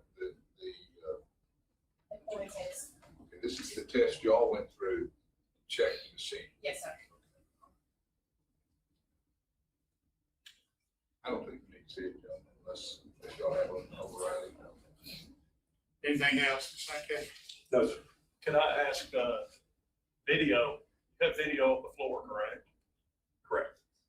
This area where this took place, video of this machine? Correct. We have video of all of the machines. So did you review the video for the period? Yes, we did. Unfortunately, it wasn't able to see, where it went into the. But you can see the activity, I mean, you saw him play in the machine? Yes, I was told it. And I did not see it myself, but I was told. Ever seen him jump up and down doing this, or, No, sir. From what I was told by my shift manager who handled the case, no, he wasn't jumping up and down. And did you see Southland employees come to the machine? But you look for that? Right. I did not myself. I'm going by what my shift manager. Thank y'all very much. Anything else for these witnesses? Thank y'all very much. You can come back as Mr. Lancaster, I'm sure you're gonna want to make a closing statement. Mr. Elam has. Mr. Elam wants to make a statement. Yes. Mr. Elam, you have the floor. You're still, still in case one. Still under oath. Still under oath, sir. Mr. Chairman, I was listening to everything they were saying, and I understand they went through testing of the machine, one test, whatever they did, but this particular day when I was playing, it did stop on the 5,000. I had employees to come in and actually look, and their face looked like it shouldn't have did that. They left. So that's the reason I started feeling like, okay, something is not gonna be right. I had 2 more employees to come. I started asking for names because I knew something wasn't gonna be right. No one gave me their name. So they said, we'll send a manager over. A manager came over. I asked for his name. He wouldn't give me his name. So then they sent me to another young lady who didn't give me her name, but gave me a card and said, get in touch with Miss Langston. And that's what I did. So that's what happened with that. And then as far as this was saying, after it landed on the jackpot, and then it resets itself, that's not true. I play these games on a regular. Once it, like, if it lands on the 5,000, that's what I want. It stays there until the next person plays. Then it goes to another number. It don't just sit there like, this is what you can win. Because in the Wheel of Fortune, all the numbers is everywhere, and you can see the max you can win and the minimum. You can see it. But as far as just, it's just sitting there, as if I went on just took a picture about a $5,000 win or something, that's not true. Let me ask you a question. Did get Mr. Wilson back up here? It was my understanding that the machine locks up when the jackpot is hit. Yes, sir. And you can't, no one can play it. Correct. Until. And it stays locked up until an employee comes in and unlocks it. Correct. And But Mr. Elam, you're saying that it was not locked? no, what I'm saying is when it locked and stopped on the 5,000, the employee, I was actually sitting waiting, thinking that they was gonna go back to do the cash out thing. And what Mr. Whistle was saying as far as going the W-2 form and all that, you let them know if you want taxes taken out or not. But when they came over to not give me anything, not to assist me with anything, then that's when I started asking for names, and that's when my witnesses, wasn't my witness, because I didn't know them, say, here, take my name and number because this is wrong. You're a regular player.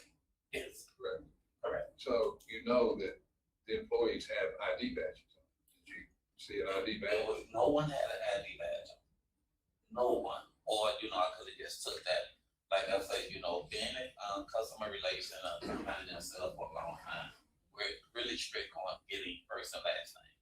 Even if we can't get the first and last, to get the name, the last, because we like to address people by their name. But no one cooperated with me by even giving me their name, not even the first name. Anything else, Mr. Elam? Oh, sorry. Thank you, sir. Lancaster. Just very briefly, the proof is that there was not a $5,000 jackpot. The machine didn't lock up. There was no W-2. There's no record in the history of the machine of this $5,000 jackpot. There is a record of a $100 jackpot. The proof is that the $5,000 is on the static screen, not a playing screen. Not to make any judgments about Mr. Elam's testimony. I think he made a mistake, but regardless of the motivation, the fact is there was not a $5,000 jackpot. And so we would ask that Mr. Elam's complaint be dismissed and find in favor of South. Thank you, Mr. Lancaster. So it's the commission's duty now to make a ruling on this case, correct? Did DFNA issue a finding like they did in the other case? It did, I haven't seen it. Not in writing. We can in writing, but they still do it on point test. We say the machine is operating correctly. So would this be in the form of a motion or? So, commission members, I'm asking for a motion to either accept or deny Mr. Elam's claim. Mr. Chairman, based on the testimony and the exhibits and the facts as it appears in this case. I make a motion, we dismiss this claim. Motion has been made by Commissioner East. Do I have a second to that motion?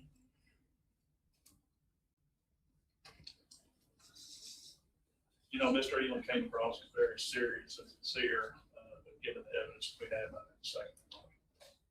Second by Mr. Anthony. Any further discussion? Hearing none. All in favor of the motion, say aye. Those opposed, say no. Apparently, the ayes have it. Mr. Elam, and I'm going to add to what Mr. Anthony said. I truly believe you think you won the $5,000. I truly believe that. I don't think you're up here trying to deceive anyone.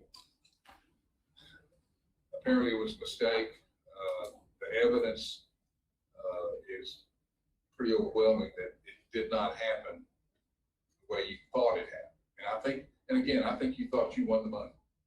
And you have our sincere condolences on that. But the evidence just points elsewhere. And I thank you for showing, for being here. Obviously, you believe in it because this happened over a year ago. So, but the ruling of the commission is that we're going to deny your claim. Thank you so much. We have one other claim, Eric Foster. So before we move on off the record, may I have, I believe we introduced one exhibit in that record we just made. Do I have it? Two. Sorry. Chairman. We had three up here somewhere. We can report what we want to have.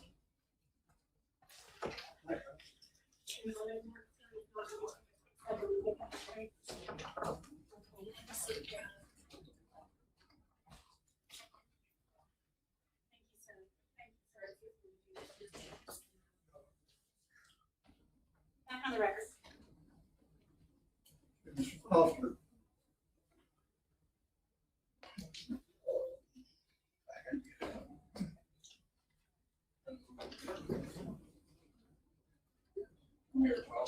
Okay, Mr. Foster, is that ERIC? Yes, ma'am. Thank you. Sir, you can sit. Sir, you can sit here. And may I have your name, sir? Nathaniel Foster. Nathaniel? Foster. Thank This you. is Eric Nathaniel Foster. Do I need to swear both of you gentlemen? You're going to offer testimony. Okay, I'll swear you first, sir. Do you solemnly swear or affirm that the testimony you're about to give is the truth, the whole truth, and nothing but the truth? Okay, sir, you so affirm also, swear, thank you. My name is Eric Foster. I'm from Memphis. I'm here to ask you all, I was barred from Southland on May 21st of 2020. I think it was unfair and unjust. And the reason I say that, because I'm gonna tell you what happened, explain to you why I say it's unjust. On May 21st, about 9 o'clock at night, I went to the restroom, and when I come out the restroom, there was a ticket on the machine. There was nobody playing the machine. There was no body, 2 or 3 machines left or right of the machine. I cashed the ticket out. And I also have a letter here that I had sent to Mr. Baker at the time, because he said you could send a letter. But I didn't send a letter for like 2 months. But anyhow, I got the ticket and I went on throughout the casino. I did not cash the ticket and I didn't pay the ticket. I went and I played machines with money that I had with me. And so as I was playing the machine, I was approached by security maybe 10, 15 minutes later. And so he came, and when he touched me on the shoulder, said, "Can you go over me?" I had an idea what it was about. So I went to security with him. This is a copy of my letter. Can I give it to you? Sure. And so when I went, Here, I'll get you blocked off. I went to security with him, and we was walking back to security. You know, he asked me about the ticket, and I gave him the ticket. When I gave him the ticket, he said he was saying he really didn't see since I didn't pay the ticket or spend the ticket, he don't see it being a big deal. So I went into the office with security. I was met by a young lady, like security guards, and they acting supervisor. I don't have any name. So we was in the office, and she was on the computer, and she had my ID and everything. And she asked me for my ID, and I gave it to her. Sitting there for a while in the computer. I asked her what was going on, what's the process, what's going to happen, whatever. And she said I was being barred. And I asked her for how long, and then she told me indefinitely. So I accepted that. And I said it was unjust and unfair because, like I told the security guards, like walking across, picking money up off the floor. There was nobody at the machine. There was nobody around the machine. And I gave the ticket back. I didn't pay the ticket. But I was barred indefinitely. So, and I'm thinking that, you know, I can see maybe telling me to leave for the night or maybe even a limited time. It's been 3.5 years. I didn't write the letter, this letter that you have, until 2 months later, you know, to actually be reinstated and for the barring to be lifted. I sent the letter because they said you sent a letter. I waited on the response. You know, I had my email, my contact, all that information on there for them to be able to respond. Never got a response. So I waited another year. And I sent the letter again. Never got a response. So then I asked my uncle here if he would hand deliver it to security. And he did that. And he actually talked to the supervisor on that shift and asked them to make sure that it got to his security's desk. I let him elaborate on that. And also, thank y'all for this time for allowing me to come before you all. And I also like to thank the thanks because every email, every phone call, she responded to every email, every phone call, and I know I probably got on her nerves, but she was real nice about the whole process. And if you want me to, I can read my letter. I would like to read. I don't think that's necessary. I've read the letter. In fact, I read the letter previous to the meeting. So, yes, sir. Go ahead. I want you to know I respect you all as commissioners, and I am a 32-year past manager of the Joseph Slits Brewing Company, Stroh Brewing Company, and the Coors Brewing Company, and I retired in 2004. So I don't come here just to be messing around. And these three boys here, I'm 78 next Wednesday, and so I've had them with me all their life. Never been in jail, worked for them like that, or whatever. So let me get this. Eric came to me and told me about this. I said, well, okay, let me call over to the casino. I called to the casino. And in all of my 77 years, I've never been so disrespected and talked to, so rude, so crude, and so impolite and hung up on. I then called back to ask to speak to the director of human resources or to talk to Mr. Baker.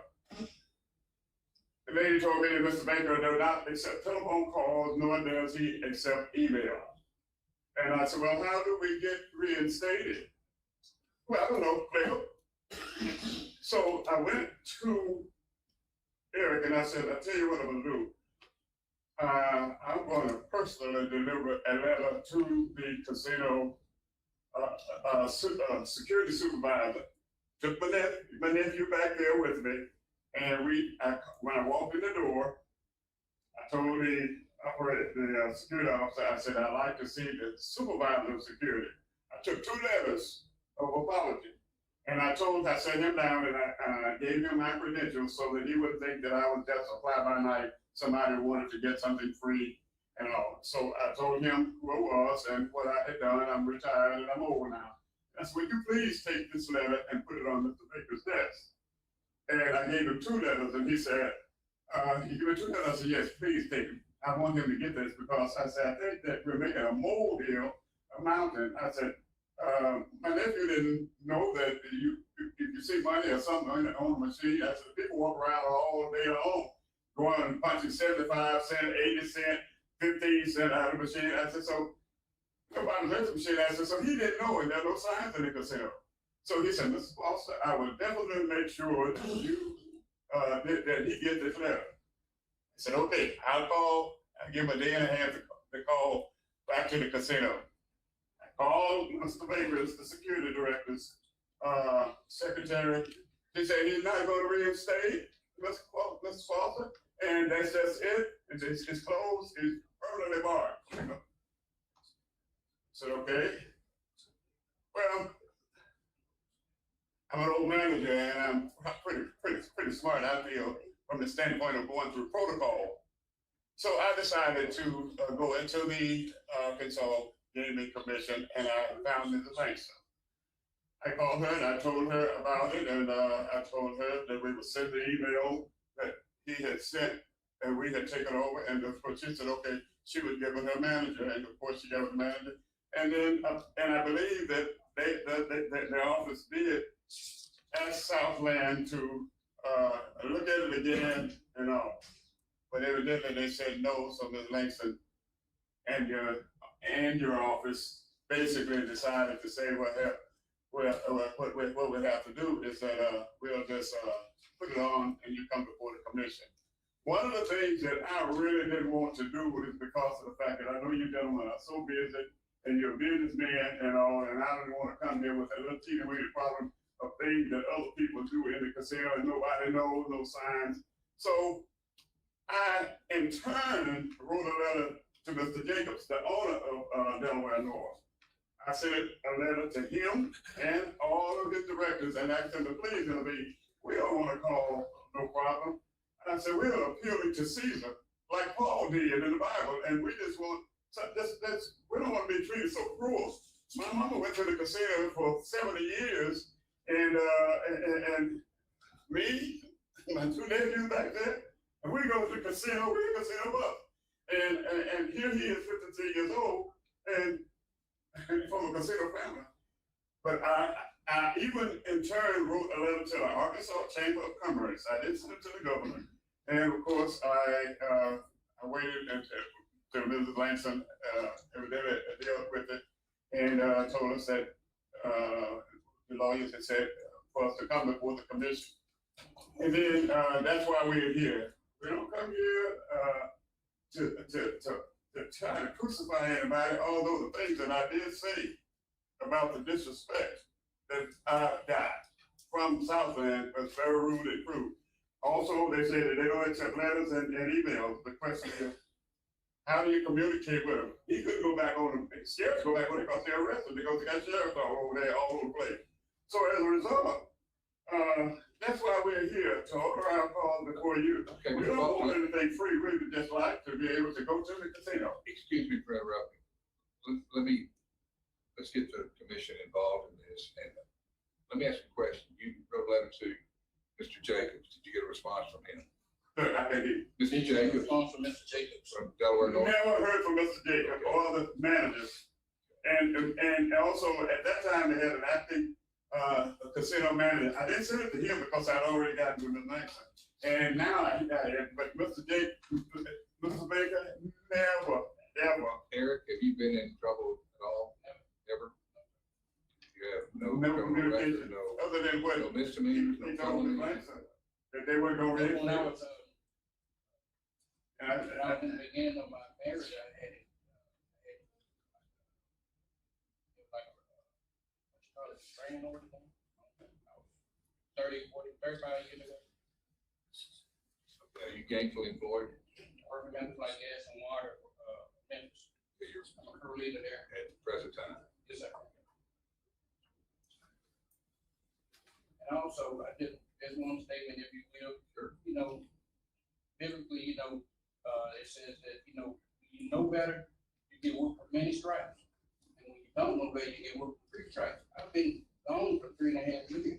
Like I said, if they hadn't said anything, like maybe leave for a year or whatever, okay, understand it. But whatever, and I unknowingly took the ticket out of the empty machine and, you know, it was like an unconscious mistake. We That I understand. won't do it again. We understand, thank you, because it's all in your testimony, and it's very complete. I'm assuming we're gonna hear from South now. Yes, sir. Could I ask, Mr. Sure. You had a previous incident at the casino, I previous February? I wouldn't call it an incident. What happened on this situation was I was having bad service. I was doing a restaurant, ordering something. The lady was having a bad day, I'm assuming, and she, was giving me poor customer service. I asked her for a manager. Next thing I know, security was touching me on my shoulder. And I guess she hit a button or something. I don't know. What was this in regard to? Did you threaten to shoot her in the face? No, sir. No, Yes, sir. go. I'm not that type of person. And I wouldn't get that irate for something to say something like that in. I'm not that type of guy. What's your ticket? $76 and change. Okay, gentlemen, thank you for your testimony. I'm assuming we're gonna hear from Southland at this point. Yes, sir. And if I might ask Mr. Foster a couple of questions. So, Mr. Foster, you acknowledge that the money that was on that machine was not yours, right? I'm gonna hand you the mark as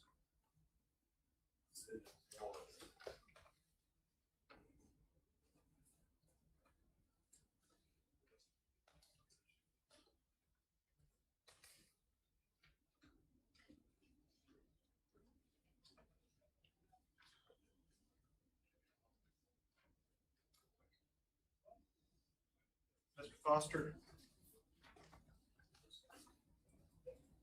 Do you recognize that document?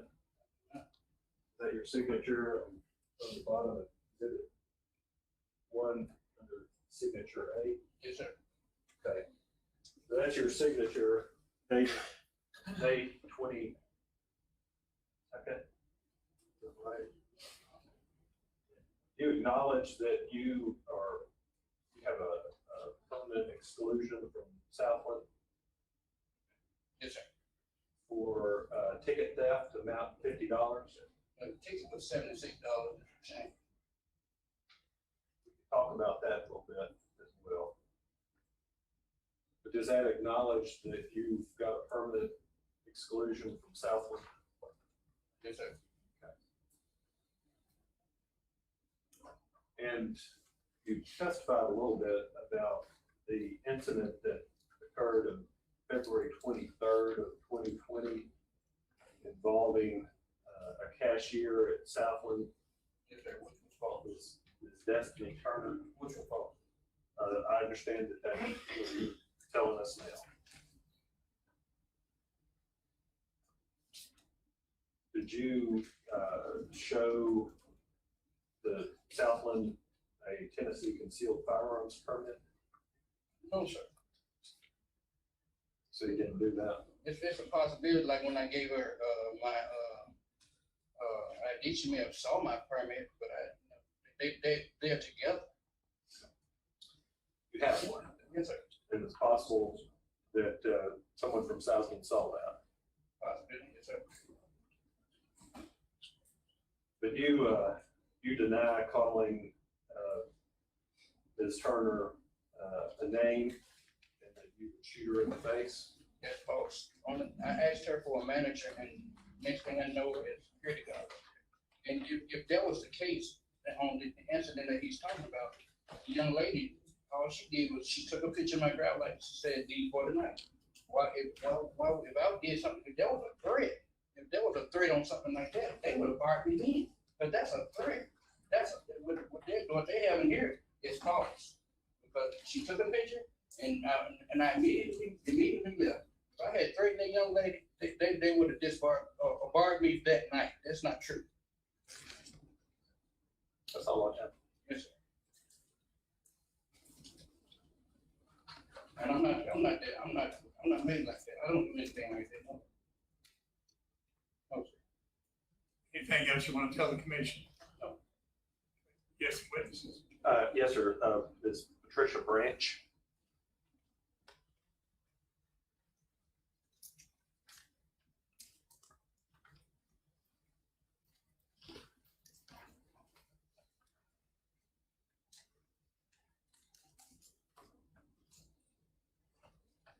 Ma'am, would you please raise your hand to be sworn? Do you solemnly swear or affirm that the testimony you're about to give is the truth, the whole truth, and nothing but the truth? Yes. Thank you. Ms. Branch, could you tell us your role at Southland? I am the security investigator. And how long have you been with Southland? Altogether, it'll be 7 years this month. Okay. And have you investigated the incidents involving Mr. Foster, Eric Foster? I have reviewed it, yes, sir. And when an incident occurs at Southland, is there a report and records made? Normally, yes. If it involves security, there is a report. Okay. Is that report prepared at the time that the event happens? Yes, sir. So I guess the first thing I want to ask you about is the incident in February of 2020 involving Mr. Foster and Southland employee Destiny Turner. And I'm gonna show what we'll mark as Exhibit 2. Do you have a copy? I do have a copy of it.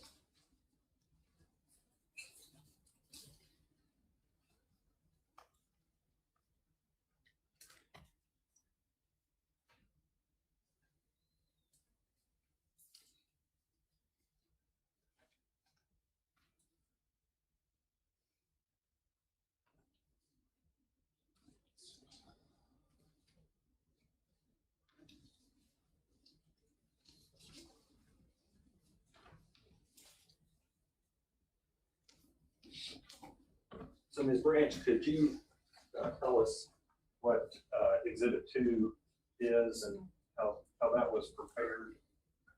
Exhibit 2 is the security report that was done on the 23rd shortly after the incident with Mr. Foster and Ms. Turner.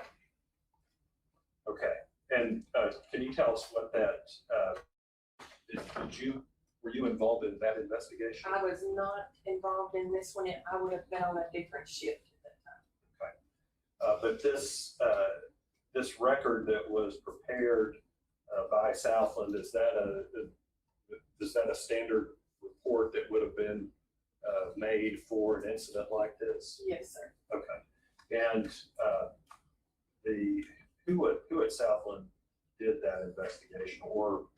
This report was written by a security officer we had employed at the time named Whitney. Okay. And what did that report reveal?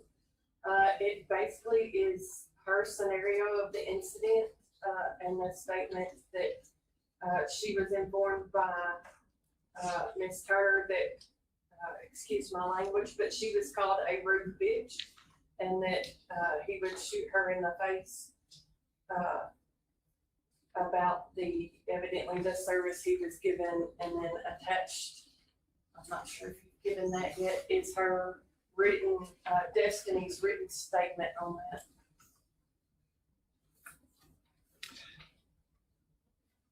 And at the bottom of that report, at the bottom of the narrative, after the report is reviewed, our guard did the report, and then it is reviewed by our supervisors and managers.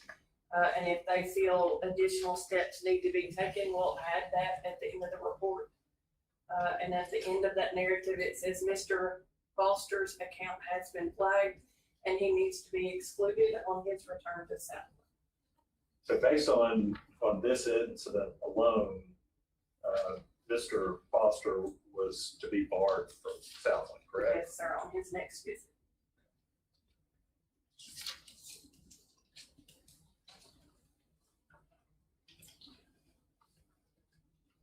Could I, so after the incident you're referring to, he was barred?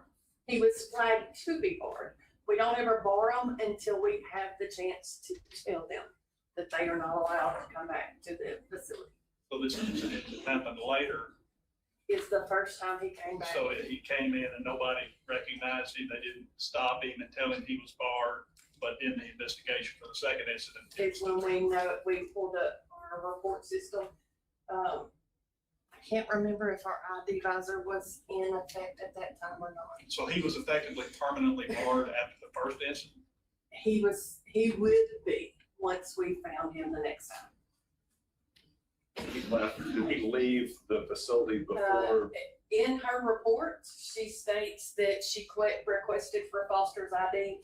He provided her with a Tennessee concealed firearms permit and stated he could not stay to provide a statement, but wanted to speak with management about Miss Turner and would be back in departed property. So he left before they could evidently really do anything with that scenario.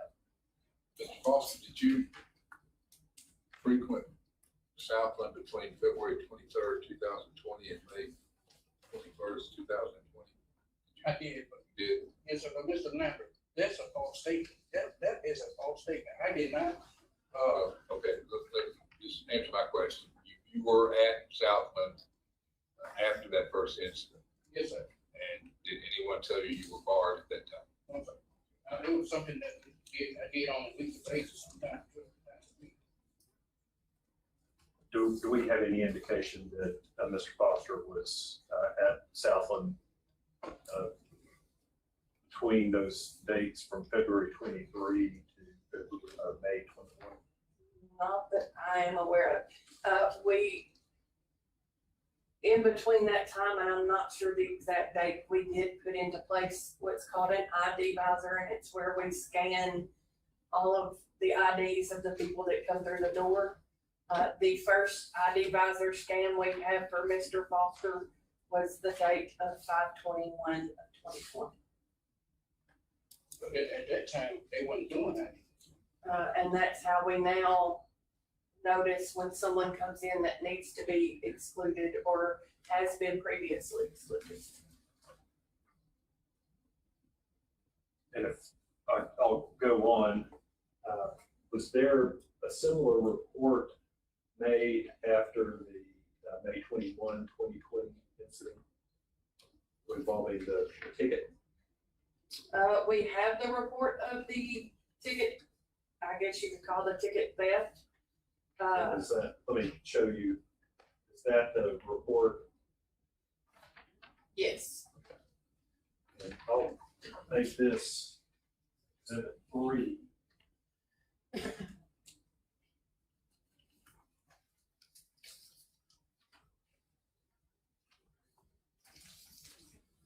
Was the ticket in the machine?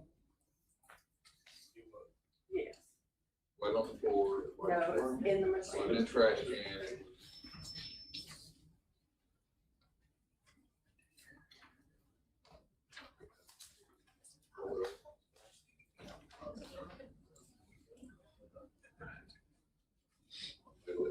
So this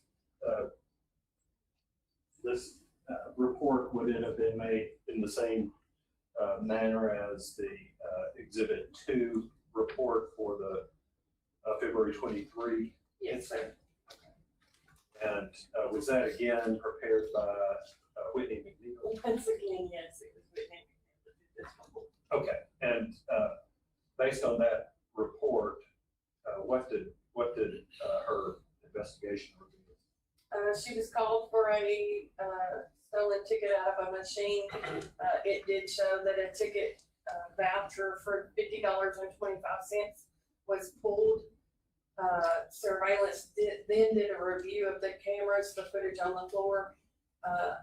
It did identify Mr. Foster as the person who took the ticket. He was found on the floor with the voucher still in hand and was escorted to the security office.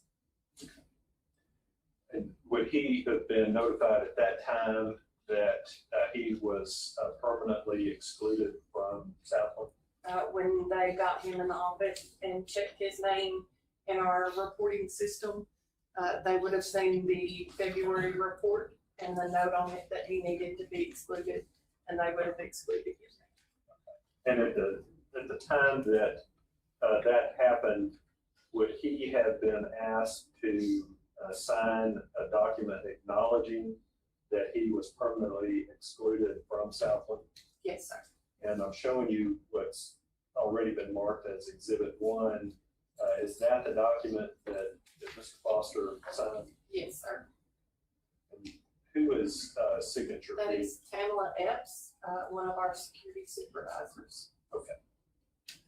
And the signature That was? is just the Lucky North attendant who put it in her system that he was excluded. Okay. Was there subsequently a time when Mr. Foster's exclusion was reviewed? Yes.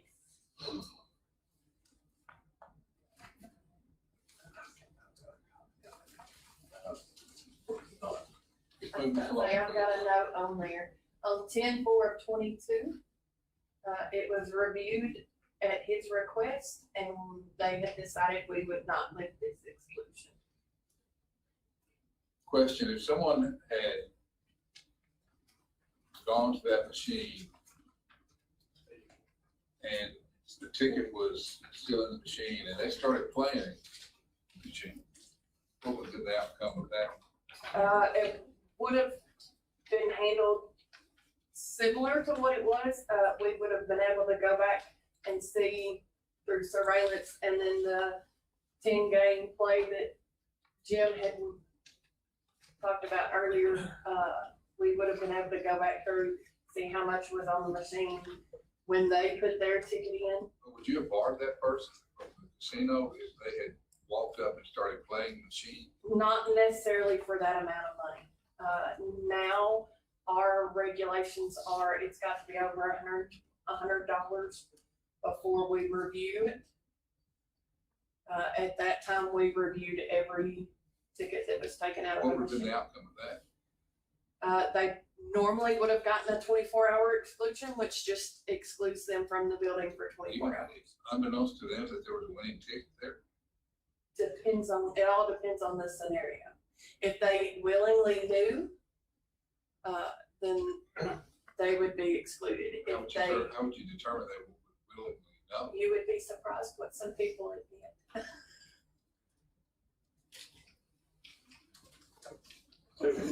Let's move this along, please. We've been here 2 hours and we need to come to a conclusion on this, please.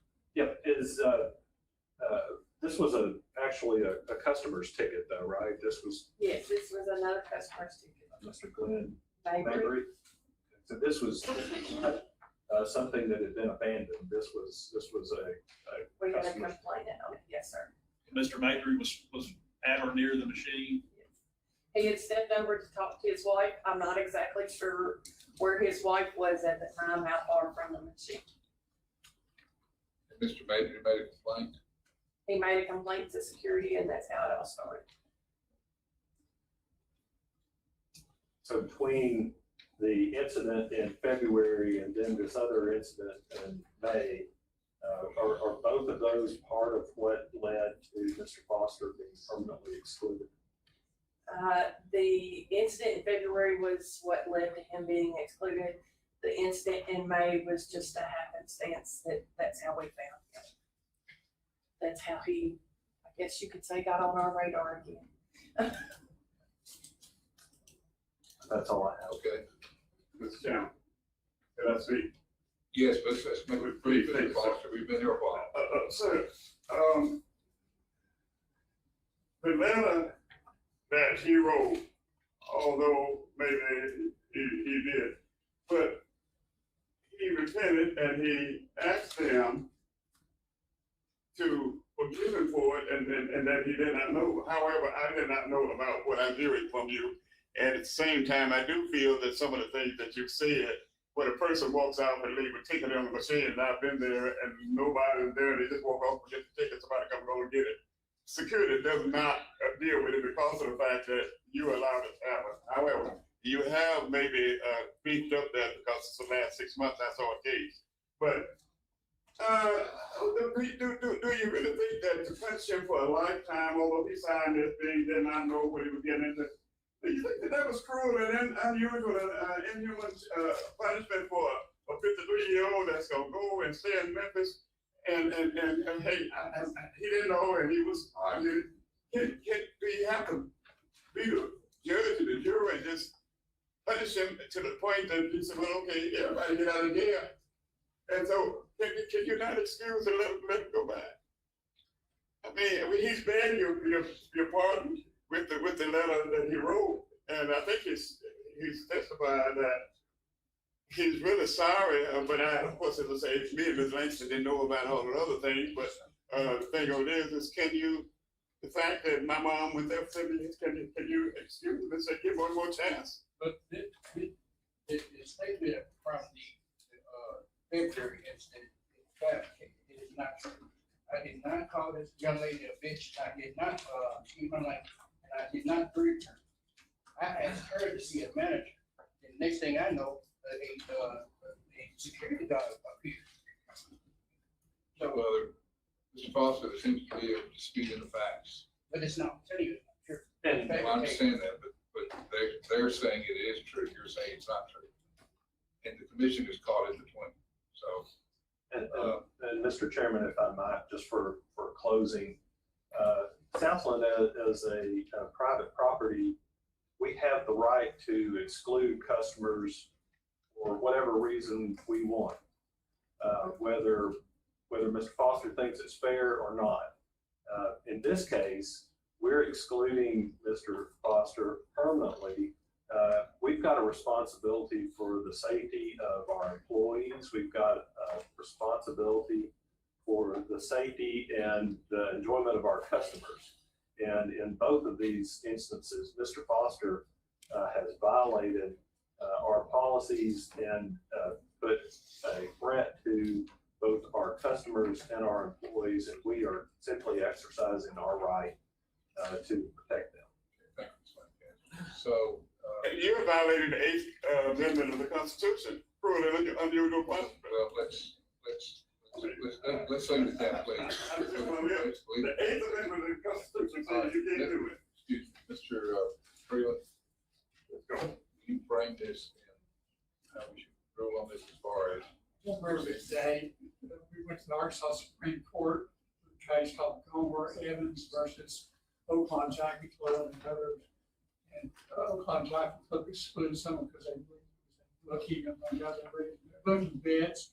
The Arkansas Supreme Court said that a private entity could exclude someone for any reason, as long as it's not an illegal reason.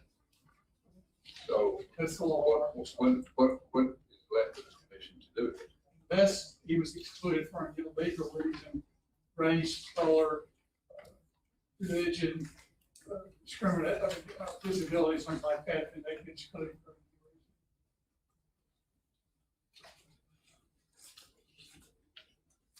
So at this point, we do what? We have to have a motion to dismiss it, Like it record complete. or to accept it, dismiss it. Right. Or change it. I mean, do you have any authority to change it? Well, it would be a question whether we have the authority to order Southland to accept somebody under the Arkansas Supreme Court case, the Evans case. But if that's what you want to do, you can do it.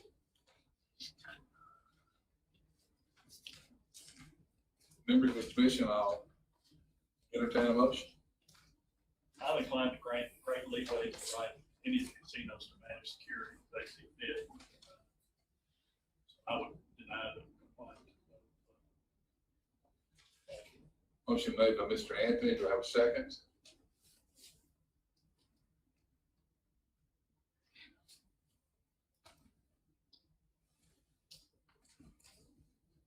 Second.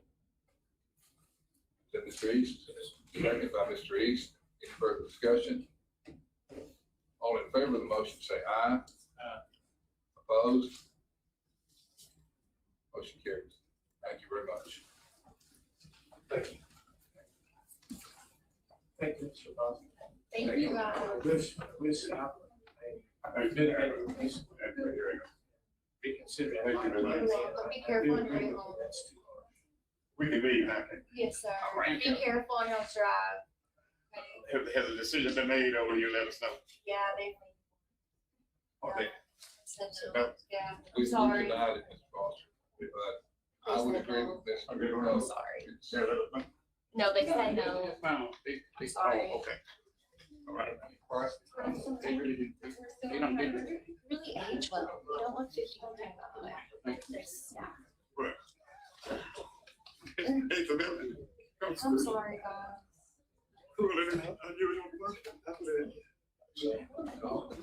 Y'all have a safe drive, okay? Thank you.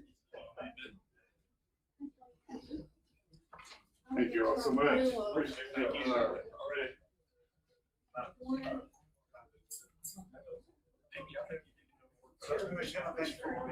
Got a lot of course south. Okay, let's move on. We've been there a long time. What we got left, games? Item A, consideration approval of games. Jennifer, have you played all these? I don't be quite games. I just get to look at the field, mathematical analysis of the game. The fun part. Classic, Rocket Rumble. Right, so I just get to do that. I also want to point out that, under Aristocrats, we are, approving 3 more wine areas for progressive to be used for 1,500,000 and 50,000 to be, linked to other states, Louisiana, Nevada, I haven't said where, Colorado is one of them, and so I have reviewed those, they've met all the requirements of all 12, and so those are all your for approval. Yes, we would ask that you approve number 8, and also to go back to number 7 when you're done. Okay, we do both at the same time, Byron. Number 7. That's how we can. Number 7 are our vendors. We have a motion. Motion to approve licenses. Motion to approve games. Motion by Mr. Foster. Second by Mr. Anthony. Any further discussion? All in favor, say aye. Aye. Opposed? Any other business before the commission today, please? One announcement, and it's a sad one. Mr. Joe Woods, who was worked for the commission for 14 years at the test bar in Oakland, passed away recently. There will be a memorial. He was an Air Force veteran. Memorial at Oakland Chapel at 3 p.m. on Tuesday, September 26th. His wife is Angela. We certainly send our heartfelt condolences to his family. It was a sweet. Ms. Boats? Okay. Last meeting, we had a discussion about the M&M track, Yes. and we get any kind of update on that, what's the status of that? Did they For the clock, turn in an M&M application? they did turn in an application, so I can't really think that. It's on there, was they're supposed to have the legal entities, and they didn't apply. So are they not licensed yet? Well, the license went to the license. I don't know what they were trying, I hadn't heard anything about it since I looked at what they came up with the legal entity. So they probably won't get licensed until they apply for the becoming horse racing. I spoke with Rick Jackson, who's managing, and he says that they're doing improvements out there and that he's dealing with Mr. Sisk, and that's all I know. I mean, everything's status quo the way it was. They came up with a legal entity is what the question. I haven't seen anything with apply for a license yet. It's probably close, basically that started. Anything else? Any other business? Motion to adjourn? Opposed? Agreed? Second. All in favor, say aye. Thank you for your participation. Thanks, Steve. Thanks, Bob. Thank you very much. We are adjourned.